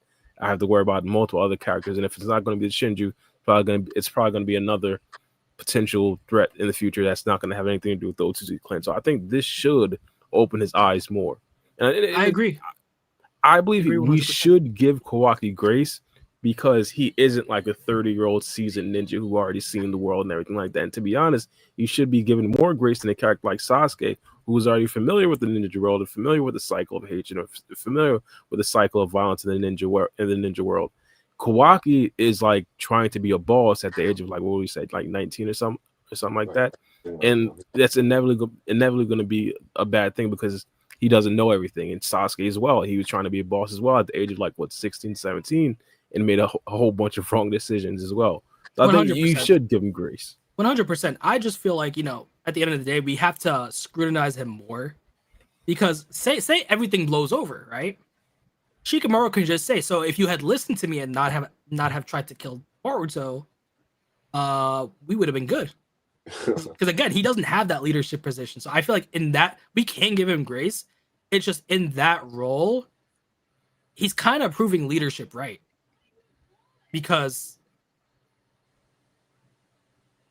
I agree with you. I agree with you that he sees ninjas as like a futile attempt to fight these new threats. So he's not really taking into account their planning. But in this case, I feel like because his plans didn't really pay off to the extent that he wanted to, there were some silver linings. It's just for now I have to scrutinize Kawaki a bit more, and this is just me trolling. But I need someone to tell Kawaki that if it wasn't for the Otsutsuki clan, Naruto wouldn't exist. You know, Naruto is a descendant of the Otsutsuki, so I kind of want someone to tell Kawaki that just to see the reaction. But that's just me trolling. Yeah, I mean, true. you're right. The reason why I say Kawaki can't get no grace is because like he's simply like he's acting off of emotion, and the only saving point you have is the fact that he's doing things out of good intention. Like that's the only saving point that you have for him. But I can't give him grace because if like the guy you looked up to is like Naruto, it's like, you know, he don't really embody the type of teachers that Naruto would follow, even if you would try to like follow them to some type of excessive degree. I see your point. Yeah. I see your point. I was just gonna say I envision someone like who would like idolize someone like that, like for Kawaki to Naruto would be like how Shinki idolizes Gaara, but he doesn't twist it into like acting emotionally, but he takes Gaara's way of life, his morals, and his teachings, and that's how he lives his life. Whereas Kawaki does not do that. But yeah, that's it. I see your point 100%, and even though it really pains me to throw Kawaki a bone, I think Boris said this like with how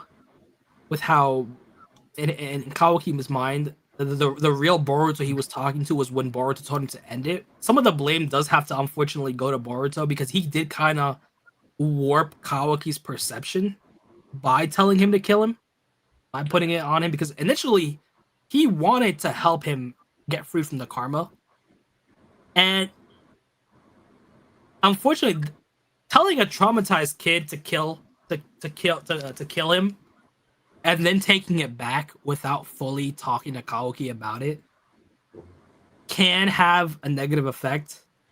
But at the end of the day, the version of Boruto that's telling him not to do it isn't 100% Boruto. It's like 13% the Otsutsuki guy who you think is like the demon spawn.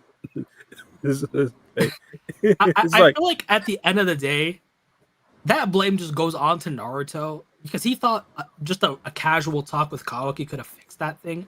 And then he puts them in a cohabitation mission without fully clearing the air between him and Boruto. So even though I feel like we can scrutinize Kawaki for his actions and not having a leadership role, we do have to scrutinize Naruto and Shikamaru because they basically made the same mistakes as their predecessor. They're putting mentally unstable assets into the field without dealing with them. Like Sasuke, dude had trauma for years. They didn't deal with it. Kawaki's out here dealing with more trauma. He had just killed Boruto, and they just gloss over it to an extent. I feel like there should have been a talk with them all. The strongest jutsu on him. I mean that talk no jutsu has its limits. I mean that I think it does though. That belt trauma on Jigen and Kokatsu just too much. I feel like they should have cleared the air, have Boruto show up, have Kawaki, have everyone in a circle, vent everything out, and try to think of a plan instead of pushing all that to the side, having that those negative emotions vent into Kawaki, boiling inside him, and then he senses Momoshiki. And it really hates me to defend Kawaki, and I hate this, but you had Boruto playing dumb when he was talking to Momoshiki.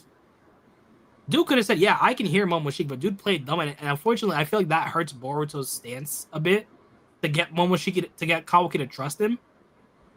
So while I'm not defending Kawaki's actions, I can see how it led up to that circumstances and how Naruto and Shikamaru didn't really plan correctly for that initial snap, or for that final snap. Yeah, I see what you mean, because when you bring up the fact that none of these characters are actually like fully mentally stable, like you can't really argue with that because like Kawaki's trauma is undeniable. So in terms of that, especially throwing them right back in the field, that's a great point to bring up. But I will say, like, one of my main gripes with part one Boruto was how secretive he was with Momoshiki and his karma.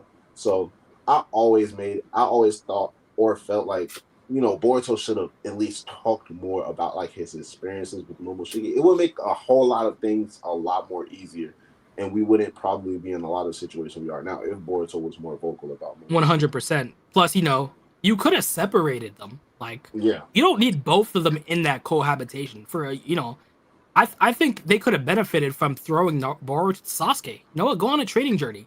Let Kaoki cool off. Kaoki literally killed this kid 2 days ago, and they're putting him back on the field in a room together without addressing what happened. I mean,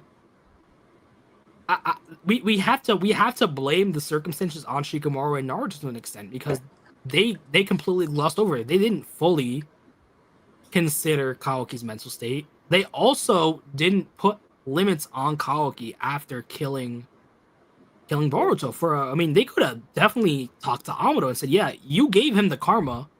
It benefited us in that battle, but that's something you should have told us. Is there anything you have that could potentially give us a shutdown button on Kaoki?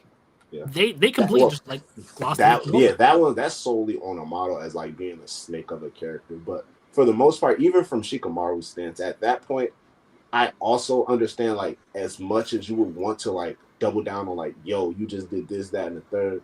You already have Naruto who's gonna try to gloss it over, which can be a good thing, but in this case, due to the trauma and how it will affect Kaoki mentally, like he can't comprehend why Naruto would still want to like be this nice to him after he literally just killed his son in the last mission they were on. So like he can't process that fully. And then Shikamaru's eyes is like, well, damn, I don't think anyone has the power to really stop this kid. So how do we even like patronize him about the things that just happened, other than just like, glossing it over? Because like even Sasuke said like the seed thingy mission that they all were in the same house. It was like it's just a way to have all of them in one place and confined where they can keep the eye on them, but they have to make it sound nice and pretty to where Boruto and Kabuki wouldn't figure out. So they could have went about it a different way, but also they had to be so careful in the terms of like Kabuki was already even like mentally triggered to the point where they just knew it at the very least if Naruto is safe, he wouldn't act irrationally against the village, which was the only right calculation you could have made on him at that point in time. So like it's like based off of like all of the cards at hand that you have. But even with the thing with Kabuki, like Boruto's at fault.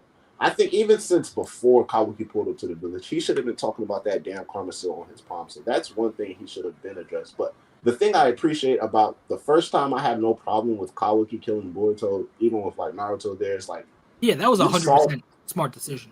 Yeah. Like, and we saw them talk about this previously, and we saw them come to the conclusion in real time where Boruto understood, everything that happened. Now, granted, they could have had a situation where Shikamaru allowed them to talk things through. But I also see it well within either Boruto or Kabuki's power that, like, prior to them being assigned on the mission to watch over Aiden and Damon, it's like, yo, this is what happened. This is how I feel now. This is how, but like, you can see like they're both placed in situations where Boruto is automatically like, he's keeping secrets now. He can fully talk. Yeah. Or like, at least tell Kaoki, yeah, I've been talking to Momoshiki, so don't freak out if you can sense him. He's there. I can talk to him. He's annoying. But for now, I have a handle on things, so I'm trusting you with this info.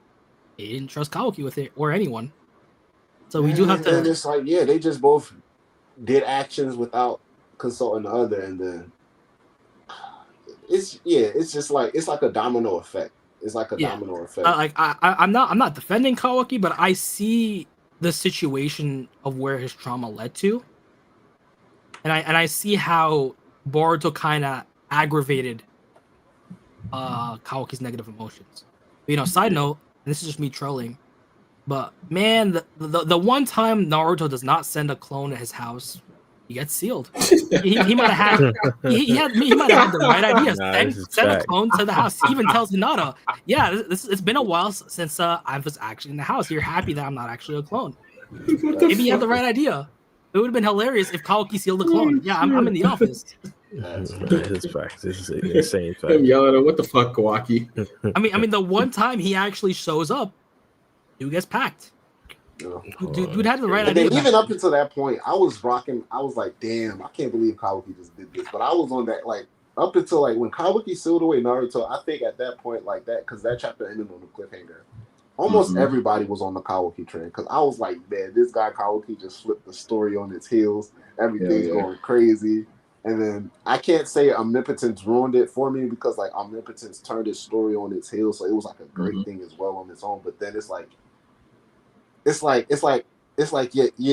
you see a good player, you know what I'm saying? They going crazy, and then boom, they get the max contract, and then the next season they not the same. It's like I kind of got complacent because it's like what's going on, bro? It's like so it's like I don't like how Kawaki is like he can still like I think he's a dickhead regardless through and through, good or bad. Yeah, he's still a dickhead, but I don't like how he's handling the situation even still. Like he could. Like I'll admit, post eliminated Kawaki when he showed up to save Boruto, I think he's probably getting a little bit more of his umph back. So we got to see the next cons because he's been absent from the manga for like the last 2 chapters. See, the problem is, sorry to cut you off. No, but I think like if they drive back to that part 1 mentality for him, where he was more of a, you know, even if I say he doesn't think things through, but he was more of a like action kind of guy. Like action is still gonna take care of things. Like so like in TBV, he's become more reactive than proactive compared to part 1. So like you've had him chilling for 3 years. He has done combat training, but like combat training doesn't benefit him that much. He hasn't really tracked down code. Like he could have spent those 3 years tracking down code. But he kind of just stayed in the village for 3 years. He only really reacted once Code and Boruto showed up. And up until now, he's only been reacting to the situation in relationship to Boruto. Unlike in part 1, where he's kind of more proactive and it was Boruto who was being reactive towards Kawaki's actions. Yeah. So I kind of want to see a turning point to where he's starting to move chess pieces on his own instead of just like reacting to what Boruto tells him or what Boruto does. Just being a crybaby. Like, I mean, I get it, bro. It's coming from like a Sasuke fan. I'm like, I know people like to call Sasuke emo, but like, man, I ain't gonna cap, man. Kawaki, bro, like, even Boruto gave like, he said there was a future where Kawaki unsealed Naruto and Naruto trained him. Like, we couldn't have got that version of Kawaki at least, like a Kawaki that would have done something like that. Nah, like, we have to get the dumbest Kawaki in the verse. Yeah, man. We got Sasuke as people who are Sasuke haters calling him emo. Sasuke had all the right to be emo, bro. Like, bro, if your parents get what they, yeah, exactly. Like, I don't know what I was doing. Y'all watched your family die 14 million times. I wasn't even thinking about that right there. It's just the fact that you know your own flesh and blood killed both of your parents, and then like, now that's like he had a reason to be emo. I mean, Kawaki did have a hard life. His dad did sell him off. His dad was a dickhead. Yeah. His dad was a I mean, go try to Gaara. That, dude had his dad try to kill him every other day. So that's true. Yeah, that's true. Other than that, all he had was like, I mean, Juro. I guess I'm speaking from an ignorant standpoint, but all he had was like Juro abusing him after that. Yeah. Not Juro. Sorry, Jigen. Not Juro. Sorry. Like, that was messed up. But you don't get no kid a pet and threaten to kill the pet every time. Like, I forgot. Yeah, he did have the goldfish trauma. Yo, it's me trolling, but hey, let's be fair now. Kawaki wasn't acting out until Naruto made him spoiled. Naruto had cracked that belt out a couple times. We wouldn't have. Yeah, Jigen had him in line, bro. Dude stayed in line. Jigen kept a tight ship. He even told Naruto, "Yo, give me back my wayward son." The only reason why he ran away is because of Koji. Like he had to have the insiders give him away to run away. He wasn't running away proactively. He should have hit him with at least one giant Rasengan, just one time. Just one giant Rasengan. He's a cyborg. He could heal, so like just hit him with. Dude should have really cracked that belt out. Not the giant Rasengan, bro. Hey, I'm not gonna lie to you guys though. I'm getting diminishing returns. I got somebody who's trying to make me look like Kashi and Koji did when the timeline changed. So yeah. No, yeah, true. I got to dip in a couple minutes too, but I did have a couple questions. Ryan, do you watch One Piece? I've been keeping up. A couple questions is crazy. Yeah, true. You said you watch One Piece, Ryzen? Yeah, I've been keeping up with it. All right, so In your opinion, what exactly is the One Piece? Lawrence always asking. Well, The same, bro. He asks everybody who watches One Piece this question. I love it though. I love it. well, we Because know it's an it's interesting question. It is. Yeah. we know it's something This is the tangible question. from interviews. I'm gonna be honest. We had that scene with Roger laughing. So, for all we know, it could be a gold poneglyph. What the hell is that? Boy's story. Like it's still something. Oh, okay. It's still something. But like to be honest, I don't know. Somebody said the best one that I got was that it's going to be something goofy as fuck. It could be 100%. It could be it could be Joy Boy's joke book for all I know. His Yeah, joke like book? somebody told me it's it's going to be something goofy as fuck. Like, and that would be so poetic that One Piece fans watch One Piece for so long, get to 1,000 chapters, and it's just a fucking joke book. Yes, I would love it. I would love it. I would love it. I will watch the last episode just like I watched Luffy's Gear 5. I just watched that one episode. Skip mad episodes just to see that. I mean, this is just me trolling, but don't be surprised when we get One Piece in space the next year, because we know, no, space, shit. Hey, we know you never space know. is a thing in One Piece. So, Space pirates? Yeah, What's the Yeah. problem? Enru's up there. He's with the aliens. yeah, with the space pirates. What's the problem? Yeah, don't see nothing. but I think the One Piece should just be money. A bunch of gold, a bunch of money. That would be too Chains. easy. They actually already got like legendary Captain John. That's his treasure, like basically endless riches. So they already have a treasure. It's like, but they make it. Gold Roger says like everything the world has to offer. Well, in like the beginning, if you start One Piece, like that's how I described it. But now it's like it's something that made him laugh once he landed on the island. Because once the crew got there, That's why everybody- somebody said it's going to be something goofy as hell. Yeah, so I think maybe either that or something so simple that it's like, bro, we really spent like this portion of our lives for this. I'm gonna That's be what I'm honest. saying. I think it will be a great ending. It will I'm be gonna be a honest. great I ending need it for a to be series. something that'll cause Nami to cry in dismay. Like she spent like 5 years of her life Yeah, and she's broke now. God damn, that's fucked up. Yeah, if it's something that's like just idiotic and it's just like hilarious or whatever, yeah. I think you're gonna have some mad interior characters, but I think it will make for a great ending. I think it's Because you don't get that. It's always something grandiose. If you just get something that's like, what the hell? I mean, the island's called Laugh Tale, so make me laugh, I guess. Yeah. They still got some important stuff over there though, because I think it's still going to be information about like the secrets of the world. Plus, Alright, like so history, information about the old world, because it still has to be something that causes the world government to like not want found. Yeah, that voice. Not one what?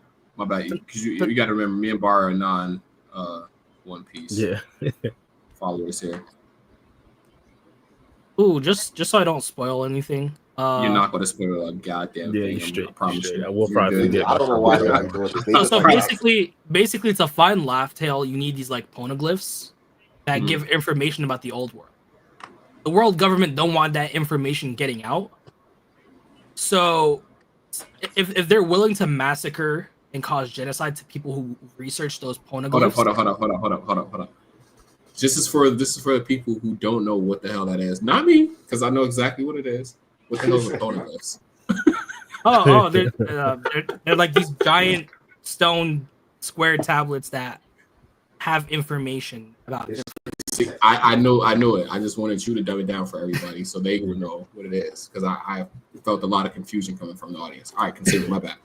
So you get these poneglyphs, you get the info on it, and I think there are 4 red ones. Where once you have them all, they make some sort of map to Laugh Tale. So the world government is willing to kill you if you research that information. So at the very least, part of the One Piece has to be something the world government doesn't want getting out. It's like some sort of ancient history or story or something, in my opinion. the Epstein list. Is the world government? Is the world government actually evil? Do you Yes. believe, They're evil as fuck, bro. They're or are they misguided? terrible. So the top leaders of the world government are evil, and then there are good members of the world government. But it's like you're either you're either someone like Luffy's dad who wants to fight against the world government and just destroy it and rebuild it something new, or you're like Garp who you're working in the system and trying to slowly change the system. This might not have anything to do with the government, but I guess another good or evil type of question: is Shanks a hero or a villain? I can't answer that actually. What do you mean? He's more Shanks, bro. so. I would say he's a neutral character. Like, He's neither good nor evil. yeah, like if you mess with his crew, he will off you. He will destroy you. Like he destroyed like some of Luffy's allies because they attacked the ship. I'm a So Shanks fan, bro. I don't would- even watch One Piece. I just like his character. I have a poster of him. Yeah, same. I would say so far he's a neutral character and more so like a rival. Indirectly, that's what I would say. Yeah, right now in the anime, I don't even know if Kid's alive, bro. And I'm like, that's crazy. He probably just killed. Like, yeah. He just, You say you don't know who's alive? I don't even know if Kid's alive. He came across Shanks, and Shanks made quick work of his crew. They were sinking. Last time we seen them in the anime, like they were just sinking. I'm like, whoa. Damn. Like, damn. That's Luffy's dad. I mean, they're not like buddy best friends, but like they done fought wars together. They I'm like, fought together. Yeah, I've seen that at least. See, like I dabble into One Piece. I never would ever say that I'm a person who's knowledgeable in it or whatever, because I probably watch just most of the hype moments. See, I only keep up with One Piece now because I want to be there for the One Piece. Hmm. But at this point, that's basically why I'm still reading it. He wants to be there for when they discover what the One Piece is. Because Question I'm gonna feel so terrible for that one dude who just started One Piece and gets spoiled on what the One Piece is.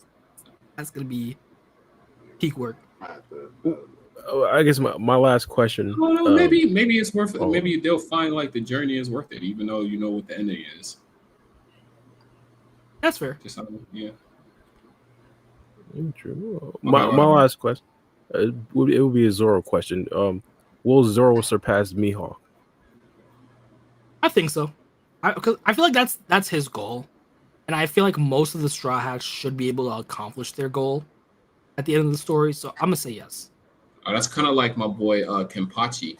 He had to surpass the previous Kenpachi to be called the Kenpachi. Exactly. I don't know if it's similar or not at all. No. It is. It is. Okay. Like I have no idea. I don't really watch One Piece like that. The only difference would actually, be. I got a personal question. Who do you think is stronger? Well, actually, not. Go ahead. Finish off your thoughts. You was about to say. Oh no, that's basically it. The only difference would be like that became Zoro's main goal for most of the story, where Kenpachi we only really find Yeah, that we out. find that out in the I get what you're saying. In this current series. Yeah. Yeah. But I mean I guess people already knew since it was pretty fucking old, but you know, for anime onlys, I guess you didn't really know. Yeah. I was gonna say, who do you think is stronger between Shanks and Mihawk? Ooh, that's hard. I'm pretty sure they said that as a swordsman, Mihawk's better. Yeah. But then after Shanks lost his arm, Mihawk stopped wanting to fight Shanks. Yeah. So until we see otherwise, it might be Mihawk. I could be wrong though. Damn, don't even see him as competition no more since he lost his arm. So you're a handicap. I don't fight the handicap. I think they both have valid arguments. It's just funny because like that's one of the main arguments in the fandom, like for years upon years. Mihawk's But my man Shanks fight with swords in his teeth though. Does he really need the arm? Does he? Nah, that's Zoro. Shanks is Oh, I'm thinking of the wrong person. My fault. Yes, Zoro fights with wrong person. Sorry. That exited an argument. I think Loki probably. It's hard to say how Shanks will be a winner because like we got to see more. But like if it's swordsman, like undoubtedly because they say time and time again, Mihawk's the strongest swordsman in the world. So ain't nobody can match Mihawk in sword skill in the One Piece world right now. But I think Shanks, low key, I don't know, man. It's just something about him. He's weird, bro. Like he be doing weird stuff in the stories. Like, whoa, okay. I know there's lore currently about him. I just don't want to spoil it for like any of the viewers. But we are learning some Shanks lore currently. Oh yeah. Currently, I'm not a manga reader, but I'm aware of some of the some of the backstory lore on Shanks going on right What's now. what's the gap between the manga and the anime? It's actually pretty They're close. on different arcs right now. They're on different arcs. But it's actually it is actually pretty close. I think right now One Piece is maybe an arc or two ahead in the manga. Hmm. Okay, That's they're not still bad. on Egghead. I mean, we're still on Egghead. Yeah, and then we're basically one arc over in the manga. I think it's two. It's like we have the next arc after Egghead, and then the current flashbacks. That's not bad. That's not bad. So I guess manga adaptation, is it like every episode you adapt one chapter? Or does it have filler? You would have to ask them. I don't read the manga. Maybe two Yeah, chapters. Black I could be wrong. is up manga only, anime only, right? So do they add in filler to like expand the story or not? I don't think we've had like an anime only arc recently. I think at best So they it's chapter to chapter for real? I think so. I think they've only been expanding like the scenes. I feel like it's been a while since we've had an anime only. I think they just. I don't remember any. It's been years. It's been years, I think. But the series has had it, but they just been like pretty much manga exclusive. Currently. Yeah, for a while now. Well, shit, you got that many goddamn manga chapters, might as well. God damn. Well, they have tons of chapters, so they might as well just adapt it one to one. Yeah, like because like fillers is mostly a lot of times to push that gap between the manga and the anime. That's why they start putting in filler episodes. They start getting too close to the manga. They want to push that gap out a little bit. They'll start adding filler episodes that have nothing to do with what's going on currently. That always pisses me off. I'm not gonna lie. I'm sorry, I'm getting triggered. I feel like even though people don't necessarily agree, I feel like Boruto in the beginning did it better because they showed the peaceful era. Even though people wanted action, you do have to justify you have to understand. what Naruto and Sasuke did. If we were in a Cold War situation on day one, then what was the point of Naruto and Sasuke? Yeah. So you have to see things through Boruto's eyes in the beginning that things are peaceful. Yeah. There might be a few hiccups here and there, but Naruto and Sasuke managed to maintain peace for the kids for the most part. So you have to show that for a while. I mean, is it really ever absolute peace though? Like they could have did a little bit. All right, now we get into the philosophical. So I actually gotta leave. Is it such thing as absolute peace? No, I mean, we did have some hiccups in the beginning. Like, we still had the minor root members like Sumire and her Nue. We still had different scuffles. If I had to compare it, I would say like the Gohan high school arc back in Dragon Ball. But we forgot about him. But they kind of like rushed that. Like they got sick of that like really quick. Mm-hmm. So like nobody's trying to see that shit. That's why. Yeah. So basically, take the Gohan arc, but like expand it. Yeah. Okay. I was rocking with that arc. I ain't gonna lie to y'all. Nobody. You the only person. I be sounding like an easy to please fan, bro. I like it. I like it. They just sped through it because they just said, we can't keep doing the same and stuff. Yo, Black, you do rock with a lot of shit though, bro. I've hardly heard you say, no, that's trash. Yeah, the only shit I dislike is whether like it be like the content in the material, but like nah, bro. I was trashing end games for like I don't know how long, for a couple years since I saw it. And I'm like, this guy is really going to keep on telling me end games is hard. I got to watch it again. I sat and watched that shit for 3 fucking hours. And I just slightly changed my conclusion of end games. Slightly.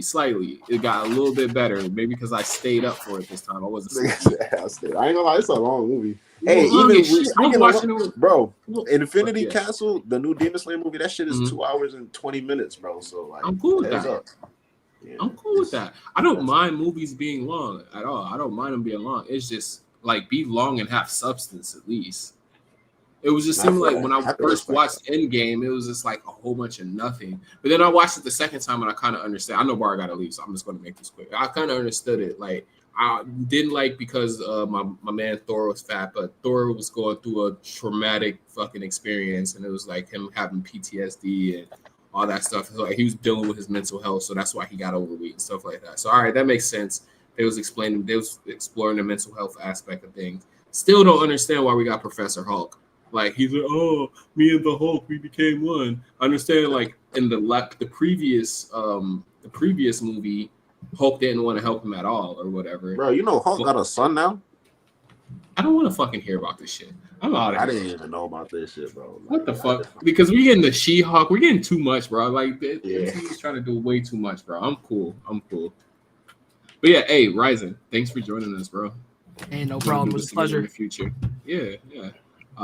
Bar, I don't know what you about to do. But like I said, Yeah, I'm about me, to pick Watson, up my and Kobe. mom's right quick. Well, last Oh, thing, bro, yeah, well, we I can guess do- last question. Is What Luffy the- now considered? Yeah, I know. It'd be 31 seconds max. Well, is Luffy now considered the strongest pirate? Not the strongest, but he's definitely up there, top tier. This guy has a lot of questions about a series he's never going to fucking complete. That's what I'm saying. He want to know what the One I'm Piece going is. to eventually. Nah, I ain't going to doubt you. But you don't All want right, to be Joe. the hell out at all. But yeah, hey, yeah. Damn, you getting your mom pretty fucking late. Reminds me of my grandma used to get off late. Yeah. Hey, What is stop. it like? Oh, hey, thanks for stopping. I said it completely wrong. Thanks for stopping by, my guy, Ryzen. Yeah, we're gonna have more Verizon in the future. Pretty For dope. sure. But yeah, everybody, thank you for joining us. Randy Willis, thank you for the donation. Shout out to all the members. I'm gonna shout y'all out next podcast individually, but I gotta go. I literally gotta go. All right, y'all be safe. Yeah, I'll talk to you guys later. All right.